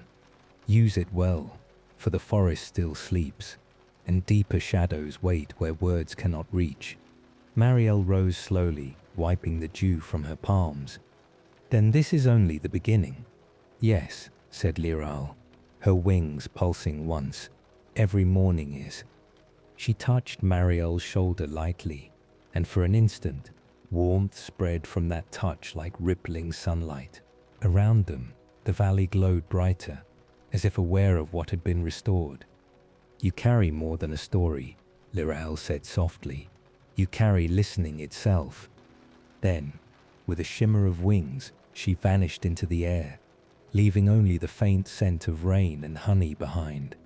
Marielle stood alone, but not lonely. She breathed deeply, the air tasting of promise. She looked at her hands, the same hands that once held ink and parchment, that had trembled in fear, that now wrote light upon air. Each line upon her palm seemed alive, glowing faintly, a map of everything she had touched and learned. The flower she had awakened beside her glowed more brightly. Its petals began to tremble, releasing motes of golden dust that drifted upward like tiny lanterns. The wind caught them, carrying them across the valley toward the distant woods. Wherever they landed, other flowers began to open, soft light spreading across the land like scattered stars. She watched, heart swelling. Her movements, her song of hands, had become part of the earth's rebirth. Kneeling again, she traced a spiral into the soil, her finger leaving a faint line of light that pulsed outward. She whispered quietly, "Reverent, grow." The word was barely audible, but the world responded. The spiral widened, rippling through the grass. Flowers unfolded in waves, each one catching the sunlight and passing it to the next, until the entire plateau glowed like a living sunrise. Marielle felt herself trembling, not from fear, but from joy so pure it was nearly silence again. The valley sang through her, not as sound but as heartbeat. She realized that all creation's story, song, or bloom began with this same motion, one open hand meeting the willing earth. Her voice returned then, quiet but sure. She began to hum. The melody rose naturally from her breath, weaving through the rustle of petals and the sigh of morning air. It had no words and needed none. The birds joined in. The river hummed below. The fairies' distant laughter returned, threading through the breeze like silver bells. Even the light itself seemed to pulse in rhythm. When the final note faded, the silence that followed was alive with meaning. Marielle stood, tears glistening, her heart light. "I have remembered," she said softly, "and I have been remembered." The wind brushed her cheek like a hand. In it, she thought she heard the faint echo of the Moth Queen's voice. Creation is remembrance, and remembrance is love. Marielle smiled, the glow of dawn warming her skin. The path ahead beckoned, now bright with blossoms she had unknowingly planted. She gathered her cloak, lifted her staff, and walked on. Her hands relaxed, open, luminous. The world had found its music again, and through her, it would keep singing. The rain returned just after sunrise, a soft, lingering drizzle that kissed every leaf and stone. It was not the grey rain of sorrow, but the golden kind that shines even as it falls. Marielle lifted her face to it, eyes closed, smiling. Each drop felt warm, almost musical. The valley below shimmered with colour. Where her song of hands had passed, blossoms opened in quiet waves, their hues shifting gently with the light silver near the river, rose at the meadows, blue among the hills. The air pulsed with life. The silence she had once feared was now filled with the heartbeat of growing things. She walked through this waking world, her boots sinking softly into moss, her cloak heavy with dew. Every few steps, the lantern at her chest flickered in response to something unseen, as though the land itself was breathing with her. The rain made tiny halos on her skin. The scent of blooming grass wrapped her like memory made tangible. When she reached the bend of the river, the current ran smooth and bright as liquid glass. Across the water stood a grove of trees she didn't recall from before. Their trunks gleamed white, their branches bent under the weight of enormous buds, sealed in silver-green sheaths. The sight filled her chest with awe. Something here waited, not hidden, only patient. As she approached, the rain slowed to a whisper. Mist drifted low, and within it moved faint glimmers. Fairies, hundreds of them, their wings glinting like wet crystal. They hovered between the trunks, forming a loose circle around the largest bud of all. It hung from a single curved branch at the grove's heart, its surface glowing faintly from within. Marielle stopped just short of the circle, breath caught. The fairies turned their faces toward her. None spoke, yet she felt their welcome like warmth upon her skin. The bud pulsed once, twice, then slowly began to open. The petals unfurled in silence, releasing a glow so soft it seemed to breathe. Layer after layer unfolded until the entire grove shimmered with reflected light. At the center of the bloom rested a heart of pure silver, alive with motion, a swirling pattern of shapes and color, like the memory of starlight on water. Lirael's voice came from somewhere unseen. The moon bloom awakens only when the valley remembers itself. Marielle fell to her knees, tears blurring her vision. It's beautiful, because you are, whispered the voice. Because you remembered joy. The fairies began to hum, faint crystalline tones that trembled through the rain. The moon bloom answered, each petal vibrating softly, amplifying the song until it filled the grove. The sound was not loud but endless, a melody of light and breath. Marielle pressed a hand over her heart. The lantern responded, glowing brighter until its light merged with that of the moon bloom. The two radiances touched, intertwined, became one. In that joining she felt everything, every drop of rain, every seed breaking soil, every laugh once lost and found again. Her breath hitched with wonder. I don't deserve this, she whispered. I only tried to remember. Lirael appeared beside her, wings dripping with dew, and in remembering, you healed. The valley is grateful. She touched the stem of the bloom. A single petal detached itself, drifting downward in slow spirals, until it came to rest upon Marielle's open palm. It glowed faintly, weightless yet warm. This is the gift of the moon bloom, said Lirael. It carries light that neither fades nor burns. Wherever it is planted, wonder will take root. Marielle looked down at the petal, trembling slightly, its glow reflected in her eyes. What should I do with it? Follow your heart, said the fairy. The bloom chooses where to grow next. Marielle thought of Thimblebrook, of Tommel's bread without scent, Merrin's fading ink, the children's letters dissolving in the stream. The memory tugged at her like a soft hand. I'll bring it home, she said. The valley should remember its own light. Lirael smiled, wings humming softly. Then take it gently. Its power lies not in what it is, but in what it reminds you to see. The fairies' humming deepened, a chorus now, rising and falling with the rhythm of rain. The petals of the moon bloom fluttered as if applauding. Marielle rose, cupping the single glowing petal between her hands. Its warmth spread through her fingers into her heart, and from there into the air around her.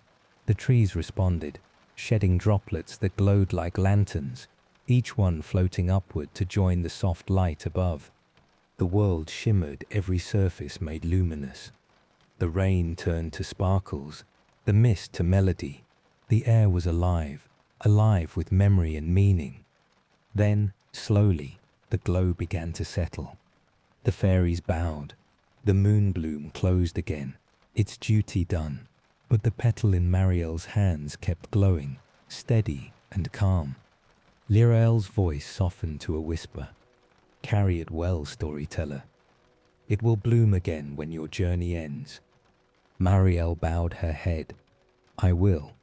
The fairies' light faded into the mist, leaving only the sound of rain and the faint shimmer of wings disappearing among the trees. For a long moment, Marielle simply stood there, the petals' glow reflecting on her face. She felt both full and light, like a vessel filled with dawn. The air smelled of honey and moonlight. Her every breath carried the memory of the song she had heard, the hum of gratitude, the sigh of renewal. She looked toward the west, where the village waited beyond the hills. The path home lay there, winding through wildflowers and mist. She tucked the petal close to her heart. The lantern pulsed once in reply, as if promising to guard its flame. Before leaving the grove, she turned once more to the moon bloom. Its petals shimmered faintly even in rest, like a dream that refused to fade.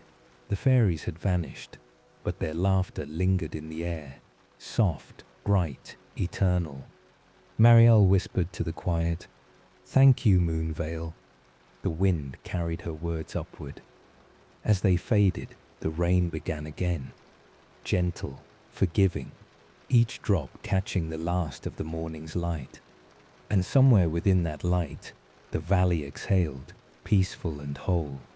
By the time Marielle reached the valley, the rain had passed and the clouds drifted apart like curtains opening on a stage. The world gleamed, puddles reflected a warm amber light, and the scent of wet wood smoke floated through the air.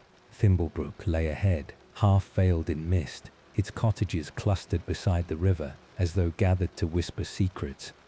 It had been months since she'd last walked this path, or perhaps longer, for time in Moonvale flowed more like memory than measure.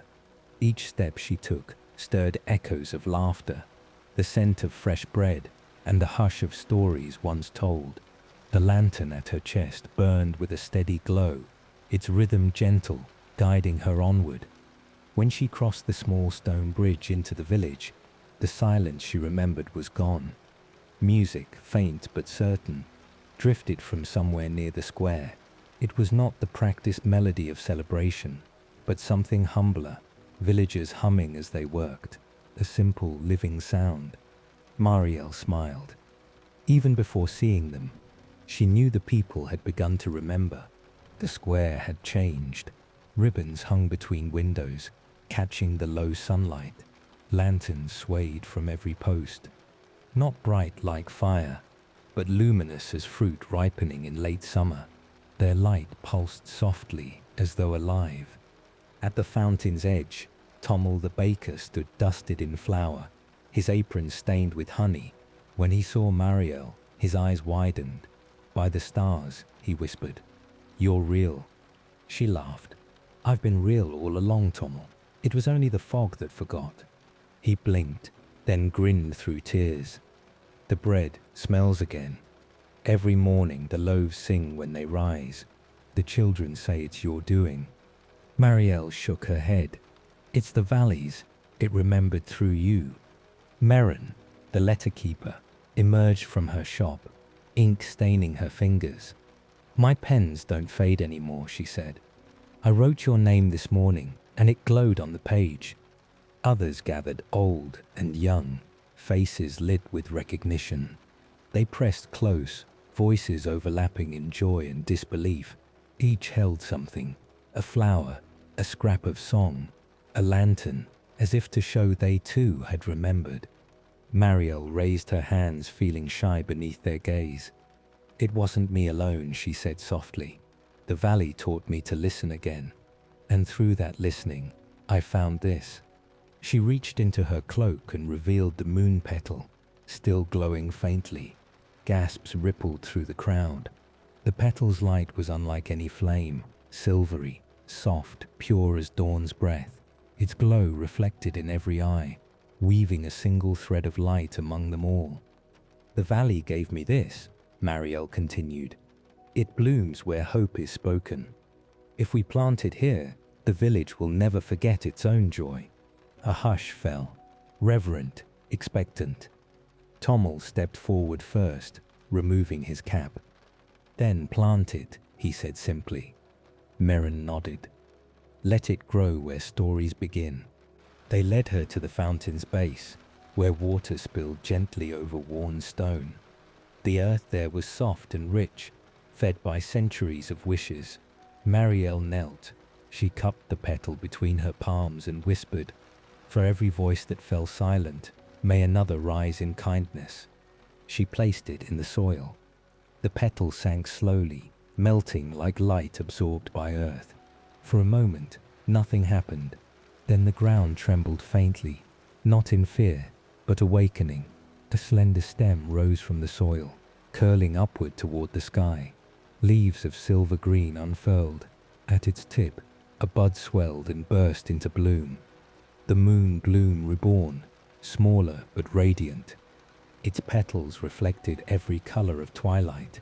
The fountain's water glowed. The villagers gasped, their faces bathed in light. Children reached out their hands. The bloom's glow touched their fingertips, leaving faint trails of gold that lingered like laughter. Then the fairies arrived. They came as a breeze of light through the square, wings scattering dew that shimmered in the air. Liral hovered beside Marielle, eyes bright. "You did it," she said. "The valley remembers." "The valley always remembered," Marielle whispered.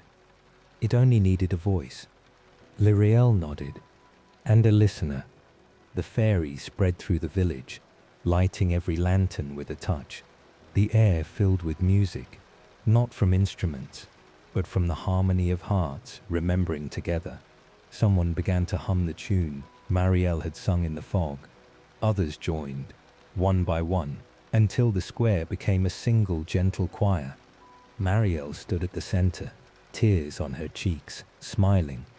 The Moth Queen appeared briefly in the reflection of the fountain, her wings casting a shimmer across the water. "The bloom of Moonvale," she said, her voice echoing softly. "Its light belongs to all who remember." Then she was gone, her reflection fading into ripples. The villagers danced, lanterns swayed, bread baked, ink shone. The world had come alive again. The festival of remembering had begun. As evening deepened, the first true stars appeared, joining the lanterns in a tapestry of gold and silver. Children ran with ribbons trailing, laughter spilling through the streets like music. Old songs returned, blending with new ones. Even the wind carried melody, weaving between rooftops and river bends. Marielle sat beside the moonbloom, watching the petals pulse with the rhythm of countless voices. Her hands glowed faintly, traces of light still moving across her palms. Lyriel perched on her shoulder, quiet and content. "Will it last?" Marielle asked softly. The fairy smiled. "As long as someone tells the story, as long as someone listens." Marielle looked out over the joyful crowd, the glow of lanterns reflecting in her eyes. "Then it will last forever." The bloom released a final shimmer, casting silver light across every smiling face. In that glow, Marielle saw what she had once lost. Not merely her voice, but connection, the shared warmth of story and song. The valley was whole again. As the night settled, she whispered to the air, "This is what remembering feels like. Not noise, but harmony." And the valley, now bright with life and laughter, whispered back through wind and water, "Welcome home, storyteller." When the music of the festival began to fade into laughter and low murmurs, Marielle stood once more beside the moonbloom. Its petals shimmered with soft light, pulsing in rhythm with the heartbeat of the village. Around it, lanterns swung on their strings, swaying with the breeze like golden fruit ripening under starlight. The villagers had begun to drift home. Children clutched ribbons still glowing from fairy dust, and elders lingered at doorways, smiling through tears they did not bother to hide. The scent of baked bread and rain filled the square. It was late, and yet the air felt timeless, suspended between waking and dream. Marielle gazed at the moon. Bloom one last time, her reflection shimmering in its petals. The light within it flickered gently, as though nodding in farewell. She whispered, "Thank you for remembering." Liral appeared at her side, small and radiant, the silver threads of her wings catching the lantern glow. "You have done what few can," she said. "You gave memory back its voice." Marielle smiled, "And the valley gave me mine." The fairy tilted her head. "Will you stay?" Marielle looked toward the hills, where the river wound through mist like a ribbon of glass. "I think I must walk a while," she said. "Stories travel best when they move." Lirael's light dimmed softly with understanding. "Then we will walk with you, in dew, in dawn, in dream." The fairy drifted upward, joining the other lights circling the bloom. Together they lifted into the night, scattering across the sky like sparks flung from a hearth.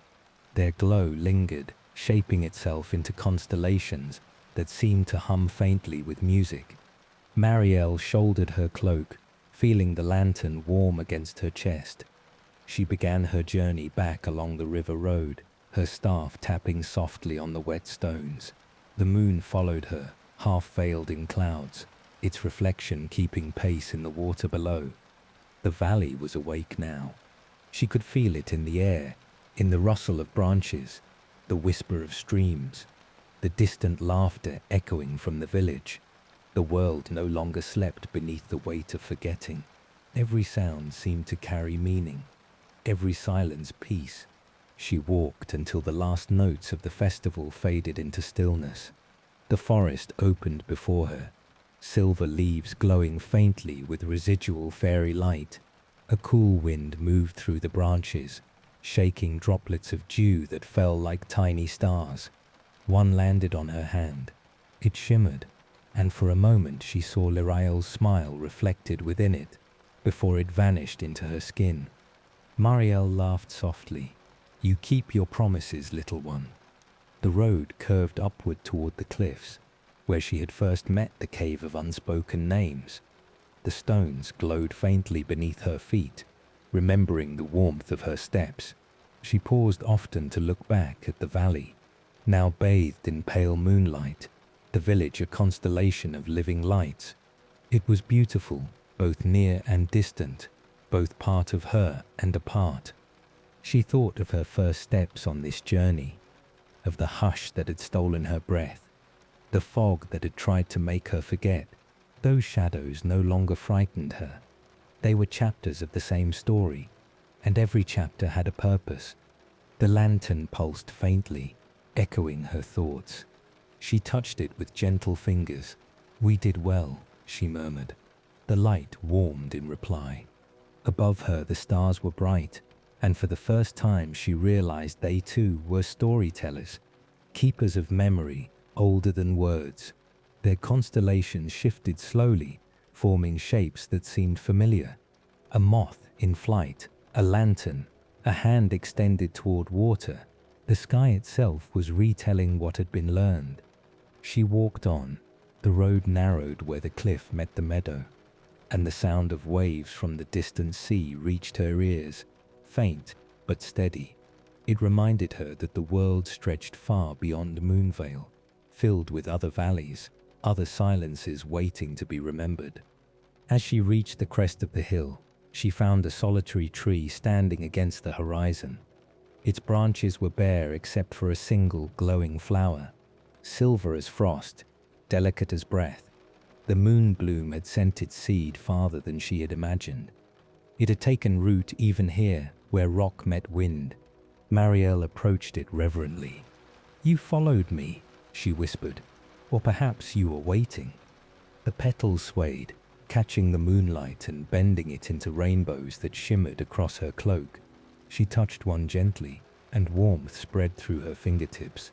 It was not magic exactly, more like recognition. She sat beneath the tree, leaning against its trunk. The view before her stretched endlessly, the valley glowing below, the mountains beyond, and the sky unfolding like a story still being written. The wind rose again, cool and fragrant, carrying with it faint echoes of song.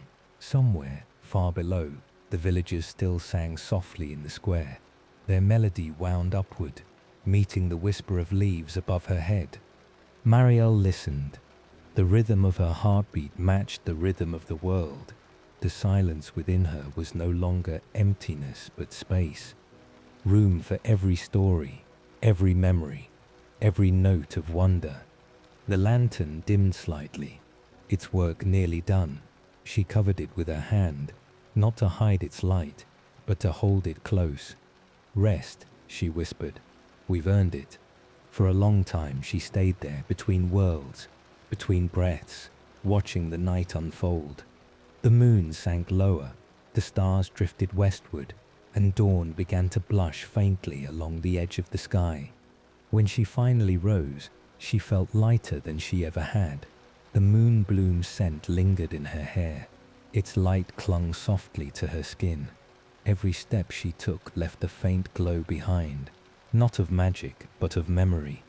She turned once more toward the valley, whispering, "Good night, Moonvale." And the valley answered, a whisper carried by wind and water, "Good night, storyteller. Dream gently." Marielle smiled. She walked down the far side of the hill, the first light of morning stretching before her, a golden path through silver mist. Behind her, the moon bloom at the cliff's edge swayed in rhythm with her steps, its petals glistening like tears of joy. The path homeward had begun, not an ending, but a return to wonder. The first light of dawn was pale and tender, brushing the valley in tones of pearl and rose. A fine mist drifted above the river Ellerin, winding through Moonvale like a thread of living glass. Its waters caught the newborn sunlight, turning each ripple into liquid gold. Marielle followed its curve downstream, her cloak brushing the wet reeds. The world felt quiet yet awake, the kind of stillness that lives only at the edge of morning. The lantern at her chest glowed faintly, no longer bright but steady, a heart at peace. Every breath she drew smelled of moss, mint, and the sweetness of thawed rain. The river had always been the valley's memory. It carried everything, petals, songs, whispers of laughter flowing onward without judgment or end. Today, its current seemed to move slower, as if waiting for her. She reached the bend where willows dipped their long green fingers into the water. Here the mist gathered thickest, forming shapes that wavered just beyond recognition. One moment they looked like clouds, the next like dancers made of light. Marielle knew them, echoes of those who had once sung here, memories the river kept for safekeeping. She knelt by the shore. The pebbles beneath her hands were smooth and cool.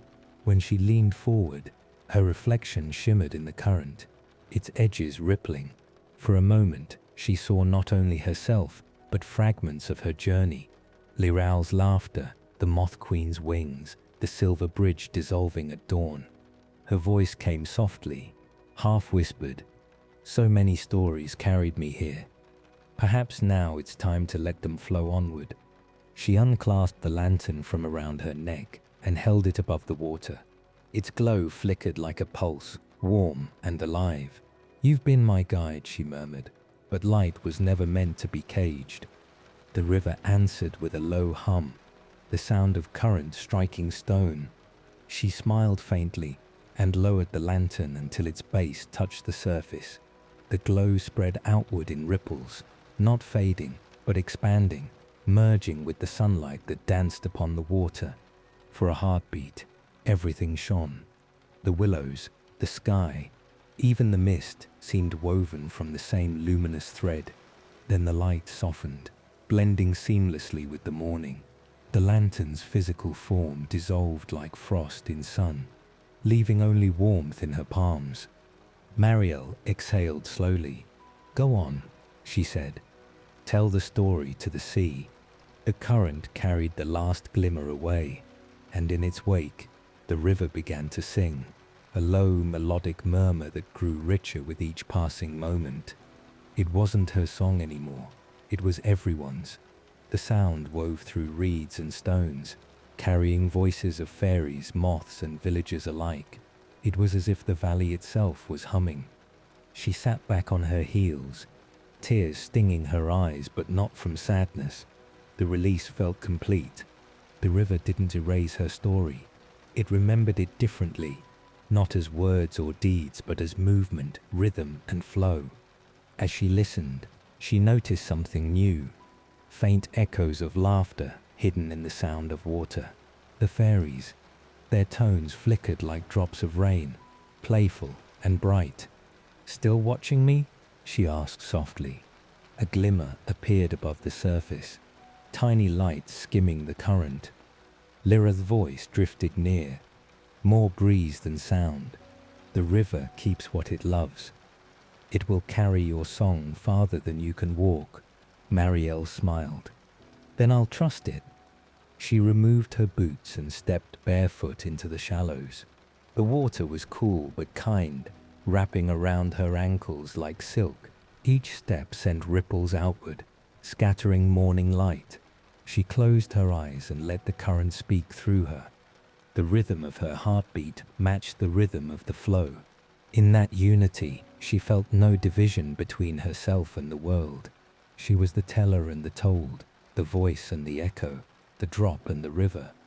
When she opened her eyes again, the mist had thinned, revealing the valley's reflection, a painting of gold, green and soft blue.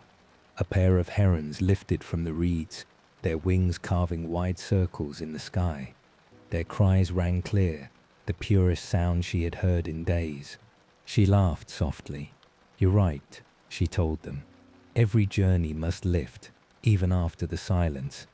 The herons banked once, then vanished toward the horizon, leaving ripples of wind over the water. Marielle knelt once more, cupping her hands to catch a handful of river water. She raised it to her lips and drank. It tasted of memory. Cool, clean, endless. For an instant she felt the weight of every story the river carried. Laughter from the festival, whispers of the fairies, the hush of the caves, even the voices of those who would come long after she was gone. She whispered, "May they all find their way home." The current shimmered in reply. A single droplet leapt from the surface and landed on her cheek, as if in blessing. It glowed faintly before fading into her skin. Satisfied, she rose and followed the river's edge toward where it widened into open plain. The grass there was silver with dew, and the path shimmered faintly as if painted with light. She walked slowly, her footsteps blending into the hum of the world. Occasionally she glanced back. Behind her, the water still sparkled, and in its reflection she saw small fragments of herself. Not the person who had once been lost, but the one who had listened, remembered, and let go. The valley was quiet again, but no longer silent. It breathed. Every rustle, every ripple, every sigh of wind through reeds was part of its song, and Marielle knew, in a way deeper than thought, that her story was safe, not held in words, but carried in motion, in echo, in water. She paused at the river's final bend, before it turned east toward the sea. There she placed her hand against the trunk of an old willow, its bark rough and cool. "Take care of them," she whispered, meaning the villagers, the fairies, the valley itself. The tree's leaves fluttered gently, a sound like applause. Marielle smiled. She turned away and continued down the path. Her heart felt both full and weightless, as if the river now flowed within her. The world seemed new again, shaped by gratitude. And as she walked, the echoes followed. The murmur of water, the whisper of leaves, the faintest trace of her own laughter carried by the wind. By the time the sun rose to its highest point, the mist had fully lifted. The valley spread before Marielle in gentle waves of green and gold, every leaf glistening with morning light. The air carried the scent of turned soil and honey, and the sound of water trickling over smooth stones. The world breathed differently now, fuller, freer, as if it too had found its voice again. Marielle followed the path that curved along the riverbank, her steps slow and unhurried. Each footfall pressed softly into damp earth, leaving behind a faint shimmer like dew catching light. She no longer walked as a traveler searching for meaning. She walked as one who had become the meaning itself, an echo of story turned living. Ahead, Moonvale awaited her. Its meadows rolled gently toward a distant rise where trees thickened, their canopies silvered by sunlight. Birds darted between branches, their songs weaving through the wind like laughter. It felt like returning home, though she had never truly left. When she reached the edge of the valley, she stopped to rest beneath an old willow. Its roots dipped into the river, and its leaves whispered faintly. Marielle leaned against its trunk, feeling the slow pulse of life through the bark. The tree, she sensed, remembered her, the storyteller who once sang to rivers. "You've grown tall," she murmured to it, smiling. The leaves rustled in reply, scattering light like applause. Marielle closed her eyes and listened.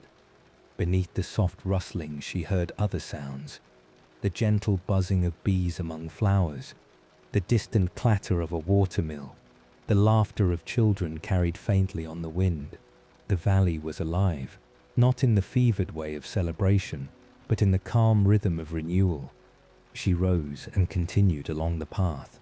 The river widened beside her, clear enough to see pebbles glittering below the surface. Fish moved lazily through the shallows, their scales flashing silver. Every detail seemed sharpened, meaningful. She felt as if she were walking inside a story still being written, and each breath she took inked a new line into its unfolding pages. When the road bent west, she saw the village again. Smoke rose from chimneys, curling gently upward before disappearing into the blue. Farmers worked in the fields, their songs echoing faintly between hills, and near the fountain, she could just make out the shimmer of the moon bloom, still glowing softly even beneath daylight. Her heart swelled. It had survived the night, its petals wide and radiant. The villagers had placed stones around its roots, and ribbons fluttered from nearby posts. A few children knelt near it, tracing its reflection in the water. It was not merely a flower anymore. It was a living memory, the heart of the valley itself. As Marielle entered the square, the villagers turned, their faces breaking into smiles. Tommel waved from his bakery door, flour dusting his beard like snow. Merrin, ink-stained and bright-eyed, raised a book she had bound with care. "Marielle," the children cried, running to her with garlands of wild flowers. They looped them over her shoulders, their laughter ringing through the square like bells. She knelt among them, smiling. "You've kept the bloom safe." One little girl with amber curls nodded solemnly. "It sings when the sun rises," she said. "You can't hear it unless you listen with your hands." Marielle's heart caught. Then you already know its secret. The villagers gathered close, curious and content. Their eyes reflected the same quiet joy she felt. Not the bright spark of wonder alone, but its steady glow. Merrin opened her book and showed her a page covered in graceful lines. "The words no longer fade," she said softly. "They shine when written by lamplight. I think your stories are still alive inside them." Marielle touched the page gently. Indeed, the ink shimmered faintly beneath her fingertips, alive with a subtle warmth. "The valley writes now," she said. "I'm only one voice among many." Tommel approached, holding out a loaf of bread glazed with honey. "And it tastes of mornings again," he said proudly. She laughed and tore off a piece, savoring the sweetness. "You've remembered joy," she said. He winked. "We had a good teacher."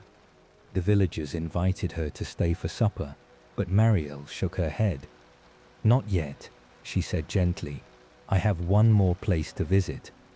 They nodded, understanding without words. She turned toward the hills beyond the village, where the first evening clouds had begun to gather. The path there wound between fields of tall grass, each blade tipped with silver from the morning's dew. The wind bent them as she passed, creating ripples that spread outward like waves on a lake. Halfway up the rise, she stopped and looked back. The entire valley stretched below her, bathed in golden light.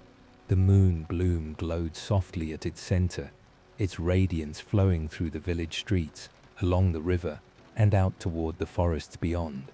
It looked like the heartbeat of the world made visible. Marielle felt tears gather in her eyes. She whispered, "I remember you." The breeze carried her words downward, and she imagined the valley whispering back, "We remember you too." When she reached the crest, the landscape opened to the far horizon. Clouds rolled lazily across a vast expanse of sky, their undersides painted rose and gold. A pair of moths, pale, almost translucent, fluttered past her, circling once before vanishing into the sunlight. Their wings left faint trails of dust that sparkled briefly before fading. She smiled. The Moth Queen's blessing still lingered. Marielle spread her arms, letting the wind catch her cloak. The air was warm, the scent of clover and pine mingling. In that moment, she realized that the world itself was telling her story now, through wind, through river, through light. It no longer needed her voice to speak. It had found its own. And yet, she felt no loss, only peace. The path curved toward the northern ridge, where the forest she had once crossed shimmered faintly in distance. The same glow she had followed at the journey's beginning now greeted her from afar. Softer, gentler, but eternal. Marielle began to walk again, each step sure and calm. Her shadow lengthened before her, stretching toward the horizon. She carried no lantern now, no staff, no burden, only herself, a vessel of story, of listening, of light. As the sun dipped lower, the valley behind her exhaled a long, contented sigh. The world had found its voice again.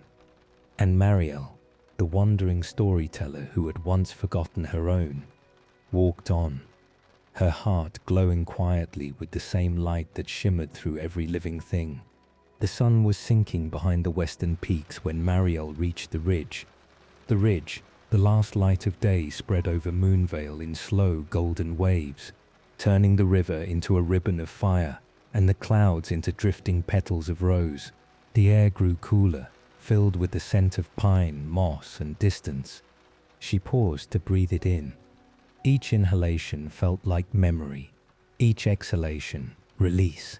The lantern was gone now, yet she no longer needed its glow. The light had taken root inside her. It moved with her heartbeat, shone in her eyes, and trembled gently in her voice. The path ahead was lined with whispering grass.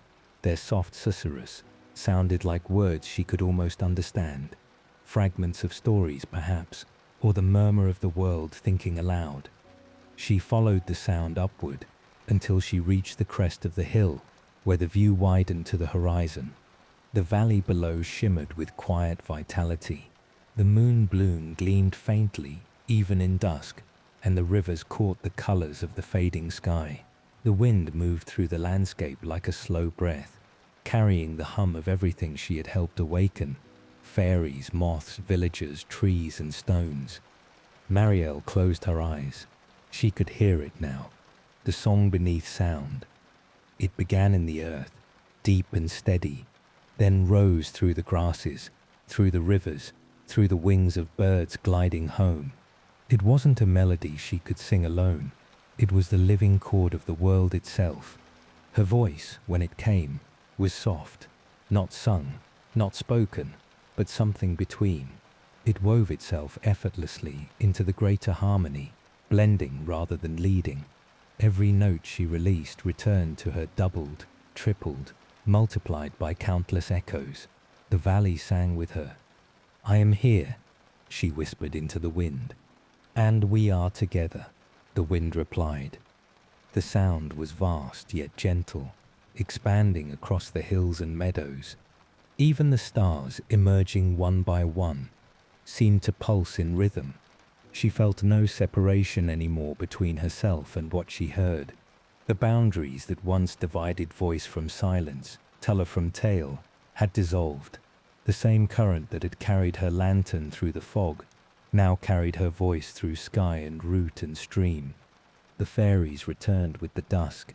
Tiny lights drifted among the grasses, each trailing a line of silver glow. Liral's voice came among them, tender and laughing. "Marielle, the valley sings through you now. You are its keeper and its echo." Marielle turned toward the sound, smiling.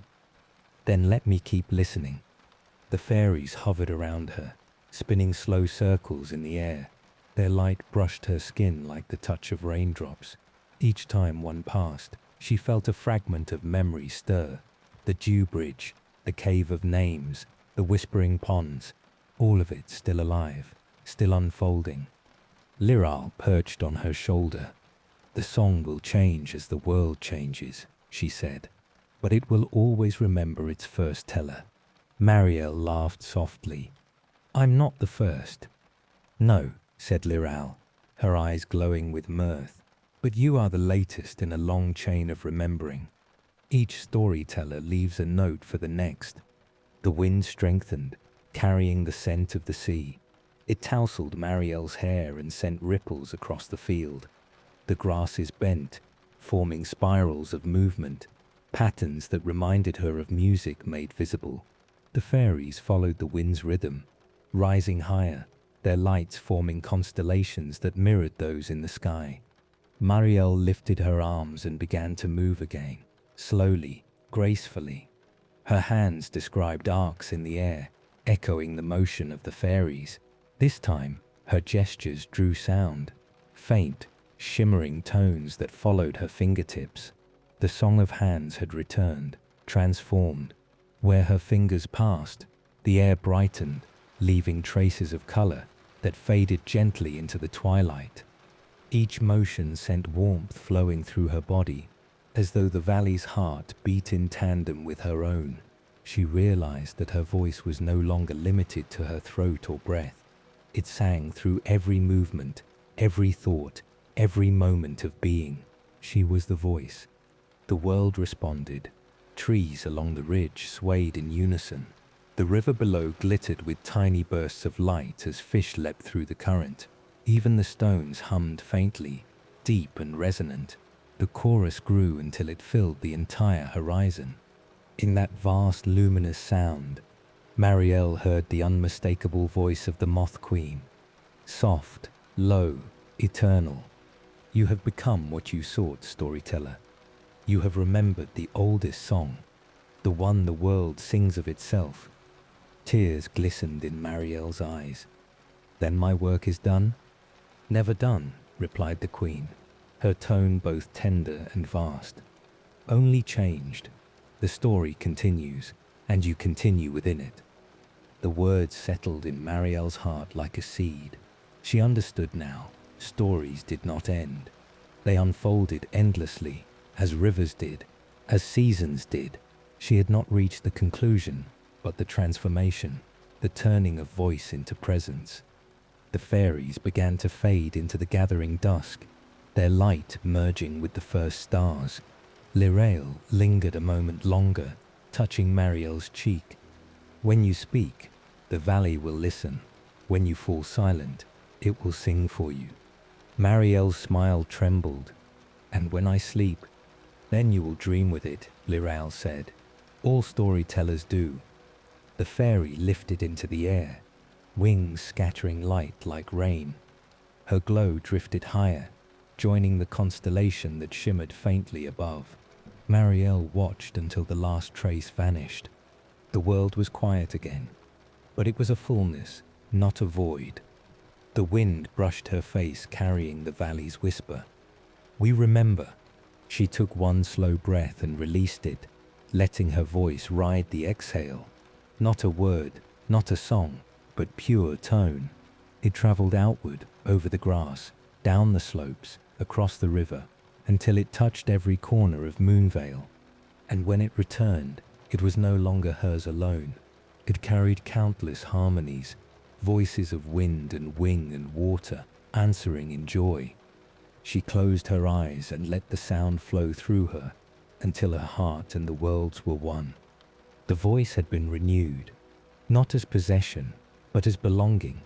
When she opened her eyes again, the last light of sunset had deepened into dusk. The stars shone brighter now, clear and watchful. The first night birds called to one another, and their echoes folded gently into the air. Marielle smiled. "We are singing still," she whispered, and the valley, glowing faintly under the moon, replied in every rustle and ripple. Always. Night fell like velvet over the valley. The stars came slowly at first, then all at once pricking the sky with points of silver fire. Moonvale glowed below, not dark but alive with light. Every house, every tree, Every path held a lantern, and within each flame flickered a quiet heartbeat. Marielle stood on the ridge she had climbed earlier that day, watching the glow unfold. From this height, the valley looked like a constellation resting on the earth, each light a story, each shimmer a memory. The river traced a path of mirrored starlight through the center, leading all the way to the distant sea. She felt no need to move. It was enough to stand and listen, to feel the hum of a world in harmony. The air itself seemed to pulse gently, light, sound, and breath woven into one. Below, the villagers gathered in the square. Lanterns swayed in their hands as they sang the songs they once thought forgotten. Their voices rose, blending into one pure tone that drifted up the hillside to meet her. It was not loud, but steady, the sound of remembrance. She smiled. Her voice had become theirs, and theirs hers. The moon bloom, now fully open in the square's center, shimmered like a star fallen to earth. Its petals reflected the villagers' light and sent it back as ripples across the night. Each ripple carried fragments of story, laughter, tears, the hush before dawn. The valley was not only remembering, but retelling itself in endless ways. From behind Marielle came the faint flutter of wings. She turned and saw Lyriel descending through the dusk, her glow softer than before, tinted gold. "It is beautiful," the fairy said, alighting on Marielle's shoulder. "It is alive," Marielle replied. Lyriel nodded, eyes shining. "They call this night the Festival of Lanterns now. It will mark the turning of every season, the night when the valley listens." Marielle laughed quietly. "They've made a new story from an old one." "As they should," said Lyriel. "Every story wants to become another." The fairy tilted her head, listening to the distant chorus. "Do you hear them? Each voice carries its own light. Even the silence between the notes glows." Marielle closed her eyes. She could feel it, the warmth of hundreds of small flames, the rhythm of countless heartbeats. Her own breath fell in time with theirs. The lanterns of Moonvale were not merely objects of light, they were extensions of life itself. "Once," she whispered, "I feared the silence would consume everything. But now I see it was never emptiness, only waiting." "The valley waited for you," said Lyriel softly. Marielle smiled, "And I waited for it." Below, children released tiny paper boats into the river, each bearing a single flame. The lanterns floated downstream in slow procession, forming a river of stars. The villagers watched in reverent quiet as their lights drifted toward the sea. The scene shimmered, sky above, river below, both filled with constellations reflecting one another. Marielle's heart swelled at the sight. "They're giving their stories back to the water," she murmured. "Just as you did," said Lyriel. The fairy hovered before her, wings scattering motes of silver dust. "When you let go of your light, it became the valley's, and now the valley gives it back, multiplied." Marielle felt tears prick her eyes. "It's more beautiful than anything I ever told." Lyriel's voice softened. "Because this story tells itself now. You began it, they continue it." The wind rose, carrying the mingled scents of pine, rain, and distant bread. The sound of laughter floated upward. For the first time in many moons, the valley and its people breathed as one. The old forgetting had dissolved completely, leaving behind only peace. Marielle lifted her gaze to the sky. Clouds parted around the moon, revealing its full brilliance. Its light poured down like gentle rain, touching every surface with silver. Where it struck the villagers' lanterns, their flames grew brighter, turning white as stars. Even the fairies above joined in, their wings flashing in time with the music below. The night had become a living constellation. The air hummed with quiet joy, the kind that needed no words.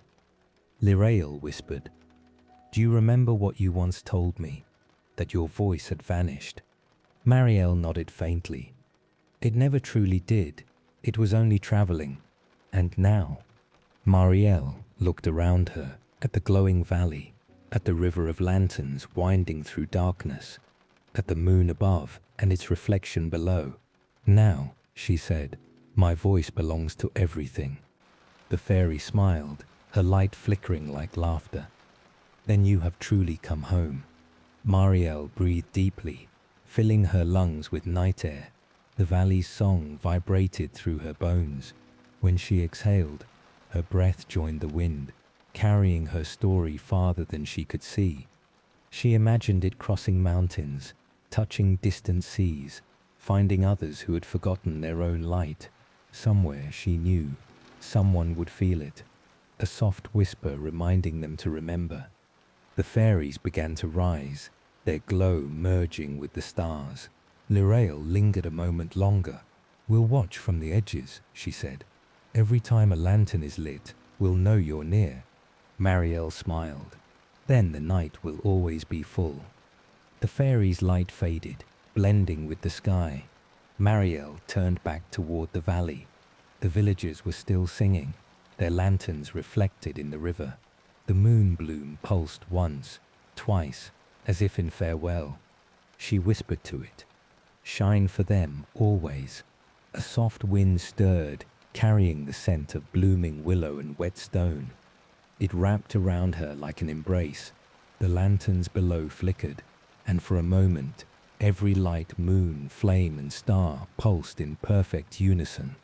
Marielle felt it in her heart, the world breathing, remembering, alive. She whispered into the night, "The story is yours now." And the valley, radiant beneath its sea of lanterns, answered in a single tender voice, "And always, it will be yours too." The wind quieted, the lights continued to drift down the river, a procession of stars returning to the sea.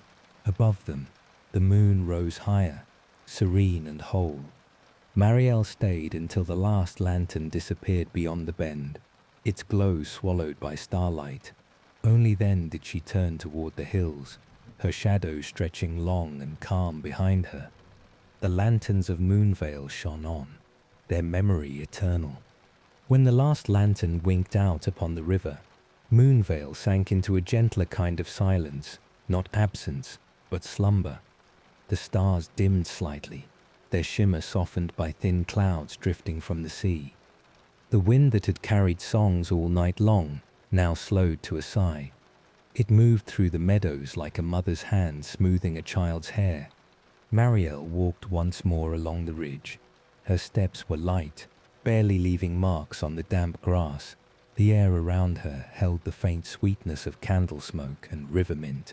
Every breath she drew seemed to carry a memory. Laughter from the square, the glimmer of fairies rising, the warmth of the moon bloom's petals. These memories no longer called her backward, they carried her forward into calm. Below, the valley glowed faintly with the residue of light. Even after the flames were gone, each home kept a trace of warmth, a slow pulsing echo. The rivers shimmered with that same afterglow, like veins of quiet fire. It was as if the land itself breathed in sleep, exhaling soft waves of silver across the fields. Marielle paused and listened. The night had changed its rhythm. Slower, deeper. Somewhere an owl called, its voice long and low. Farther off, water dripped from leaves in patient measure. Between those sounds was a vast, peaceful quiet that drew her inward. She found a place near a curve of stone where wild thyme grew thick. The scent rose around her, sweet and grounding. She knelt, pressing her palms to the earth. It felt warm beneath the cool air. Beneath her fingers, she sensed the steady heartbeat of the valley, a rhythm matching her own. "Rest now," she whispered. "The story is safe." The soil seemed to answer with a soft hum. It was not language but understanding. All around her, the grasses swayed, though no breeze stirred them. The motion spread outward like a ripple, until the whole meadow moved in one slow wave. The world was tucking itself in. A faint light flickered nearby, One of the fairies lingered, not Liral, but another, smaller one whose wings shimmered blue. It hovered above a dew-covered flower, yawning in a way only fairies can. "It's sleepy time for everything," it murmured, its voice barely more than the rustle of petals. Mariel smiled. "Even for storytellers." "Especially for storytellers," said the fairy, curling into the blossom. Its glow dimmed until it looked like another drop of dew. Mariel lay back upon the grass. The ground cradled her, soft and damp with life. Above her, clouds drifted slowly eastward, revealing glimpses of stars. She felt her body relax, each breath blending with the valley's exhale. For a long moment, nothing moved. Then, faintly, she heard it, the continuation of the song. Not sung by human voice or fairy wing, but by the world itself. The river's murmur joined the rhythm of her breathing. The trees whispered counterpoint. The soil beneath her provided a steady drone, deep and kind. The song of life had not ended. It had simply softened into dream. Images came to her as she hovered between waking and sleep. The moon bloom folding its petals for night, fairies curling into flowers, villagers closing their shutters with smiles still on their faces. Each vision shimmered, then dissolved into the next, like watercolors blending on wet paper. She thought of how it had begun, a voice lost to fog, a heart heavy with forgetting, and now how it had become, a chorus of remembrance spanning land and sky. Every silence she had once feared had become music. Every shadow had turned to light. The stars seemed to bend closer, their reflections joining those upon the river, until sky and earth mirrored one another perfectly. In that symmetry, Mariel felt a gentle pull inward, as if the world invited her to rest within its dreaming. She let her eyes close. Her last conscious thought was not of words but of feeling. Gratitude, vast and tender. Gratitude for every breath, every sound, every quiet. The valley dreamed. In its dreaming, it remembered her, not as a single figure walking through mist, but as part of the pattern, a ripple, a note, a sigh of light. Her laughter became the breeze that would greet the next dawn. Her heartbeat became the rhythm guiding seeds to sprout. Her voice, now dissolved into air and water, continued as the whisper beneath all things. Somewhere in the square, the moon bloom glowed faintly, opening one petal even as it slept. Its light spilled into the fountain, and from there into the stream. The water carried it onward, threading through every root, every stone, every dream. The fairies slept within their blossoms. The moths folded their wings. The villagers breathed the same rhythm as the hills, and high upon the ridge, Mariel drifted in and out of slumber. Her lips curved in a peaceful half-smile. If anyone had stood nearby, they might have thought she whispered something to the stars. Perhaps she did. Perhaps she said, "Remember softly." The wind carried the phrase across the valley, repeating it until it became nothing but motion, a lullaby of air and light. Time loosened, the night deepened, the world rested, and in that rest, the valley dreamed itself whole again, luminous, eternal, and quietly alive. The first breath of morning returned to Moonvale like a soft exhale from the heart of the earth. The night's fog lifted slowly, curling into threads that shimmered and dissolved in pale gold. The air was cool, tinged with dew and the faint fragrance of wild thyme. Somewhere, a bird called once, twice, hesitant, as though testing the new light.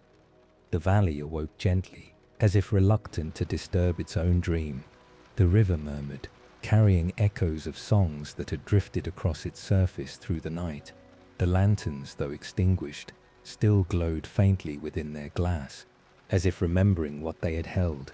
The moon bloom by the fountain opened its first petal to the dawn, releasing a breath of silver fragrance that rippled through the air like memory reborn. On the ridge, Mariel stirred. She did not wake with surprise, nor with haste, but as the valley itself did, gradually, peacefully. Her cloak was damp with dew, her hair tangled with bits of moss and blossom. The world around her shimmered in a calm light that felt both within and beyond her. For a long while, she simply breathed, matching the rhythm of the earth's slow awakening. Her dreams lingered in her thoughts, not as scenes, but as sensations. The hum of fairies' wings, the warmth of the moon bloom's glow, the laughter of children threading through lantern-lit air, all of it now lived inside her, quiet and whole. When she opened her eyes, the valley stretched before her in soft clarity. The fog had withdrawn, leaving every blade of grass jeweled with dew. The rooftops of Thimblebrook caught the sunrise, each one crowned in light.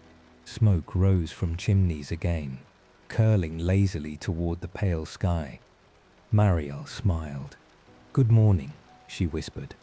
Her voice was calm, steady, and luminous, the tone of someone who has become part of the world she speaks to. The wind answered, carrying a faint whisper through the grass.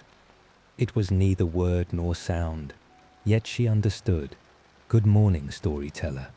She sat up, stretching her arms. Her hands, once trembling with fear of silence, now glowed faintly at the fingertips. When she spread them toward the valley, light flowed from her palms, soft, golden, like the last echo of a dream turning into day. She rose and began walking down the slope. Each step left a faint impression that shimmered briefly before fading. Birds circled overhead, their wings catching sunlight and scattering it in flashes of white and blue. The world seemed newly made, yet familiar.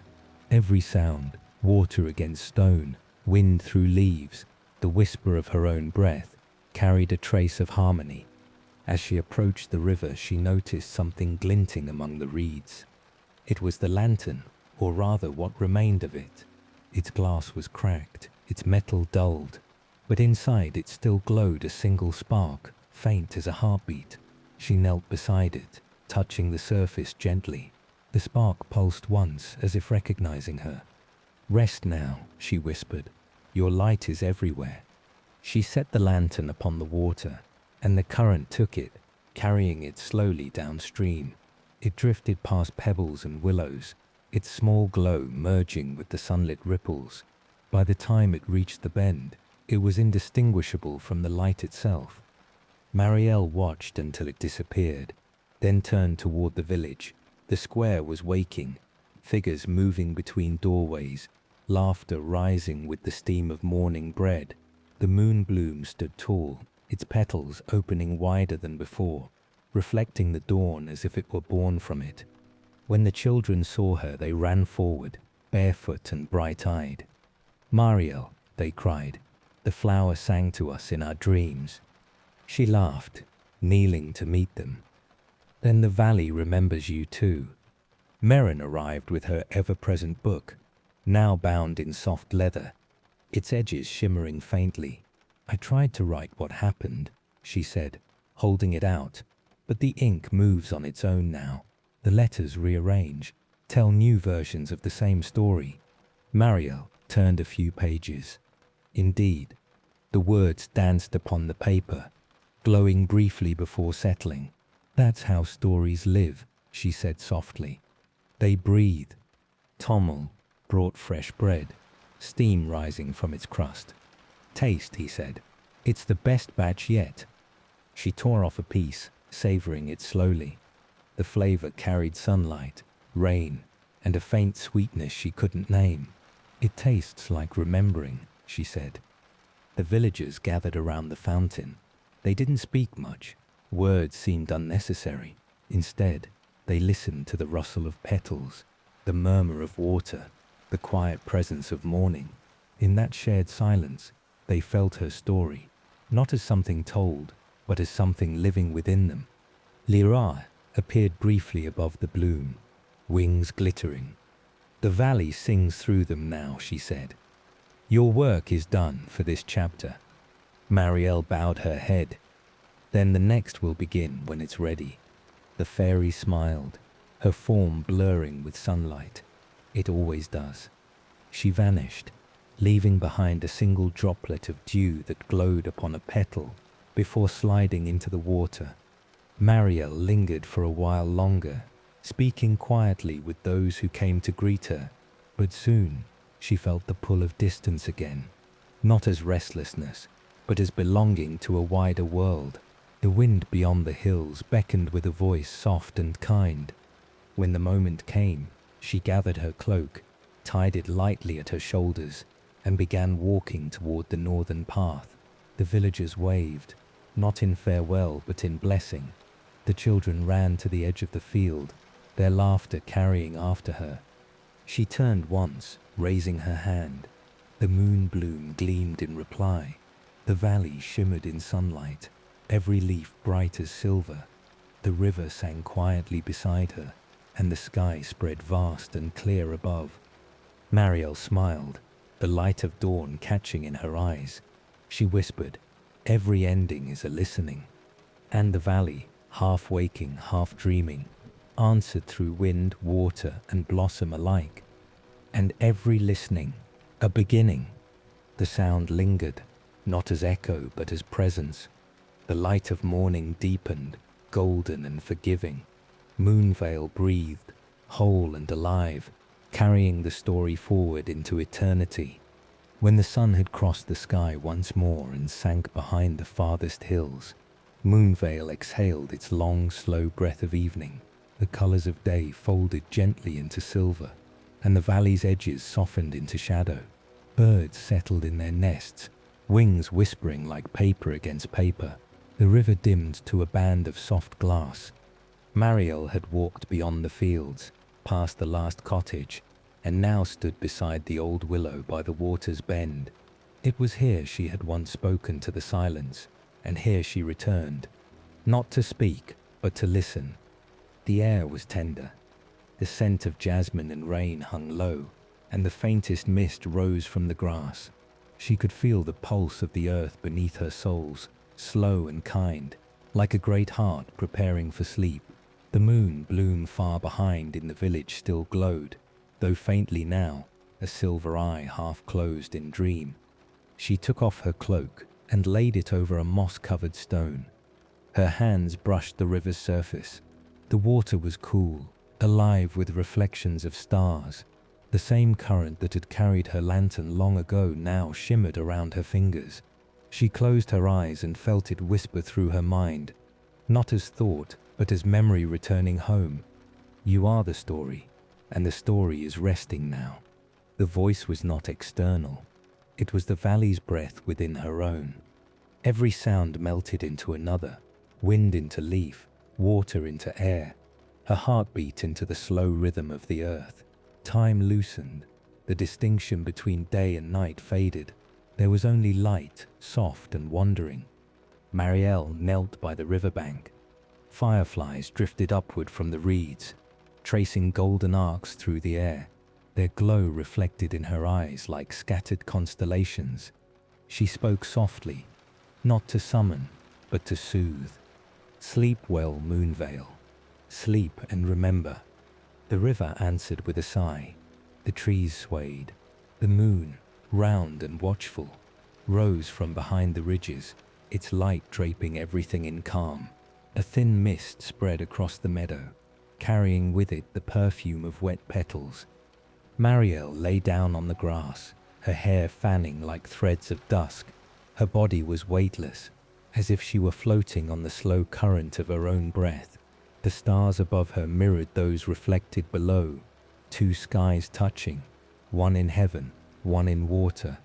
Somewhere in the distance, a lullaby began, faint, wordless.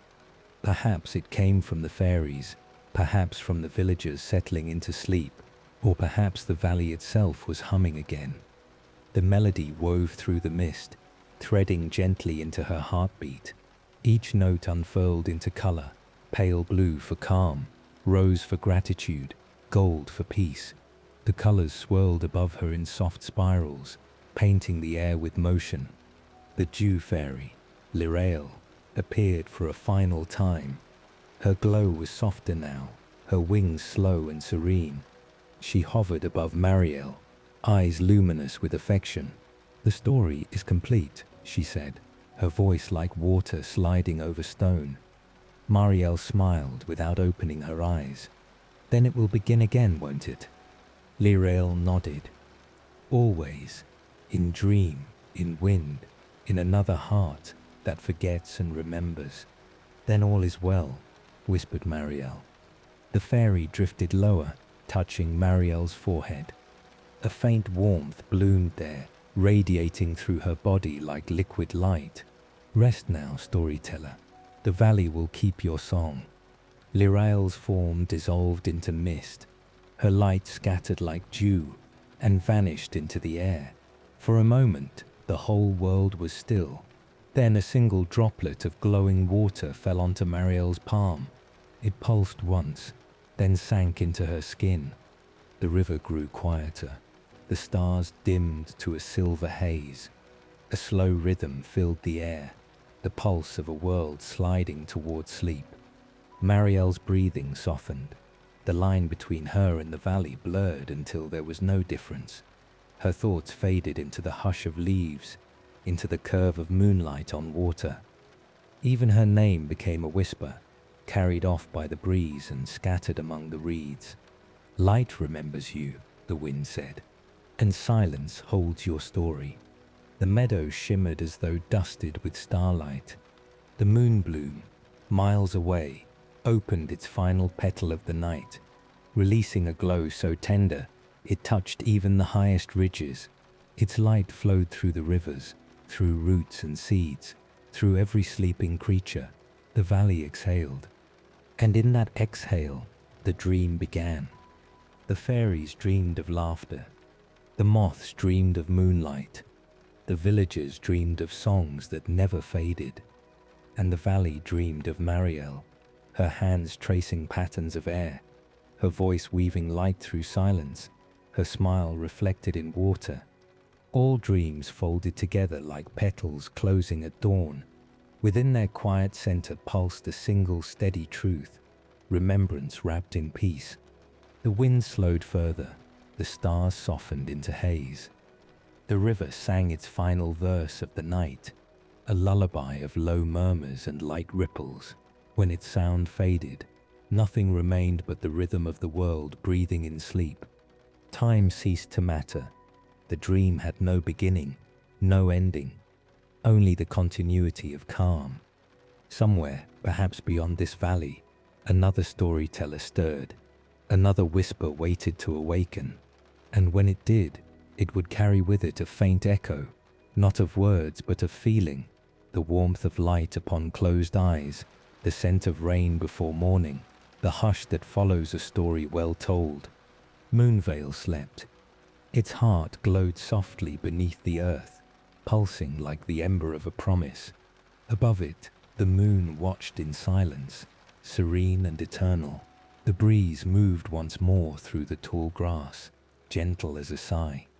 In that hush, deeper than thought, lighter than breath, Marielle's voice lingered, not as sound, but as presence. "Rest easy, dream softly, remember kindly." The valley obeyed. The world drifted. Light faded into mist, mist into stillness, and then nothing but peace. The dream of Moonvale continued, endless, bright and kind.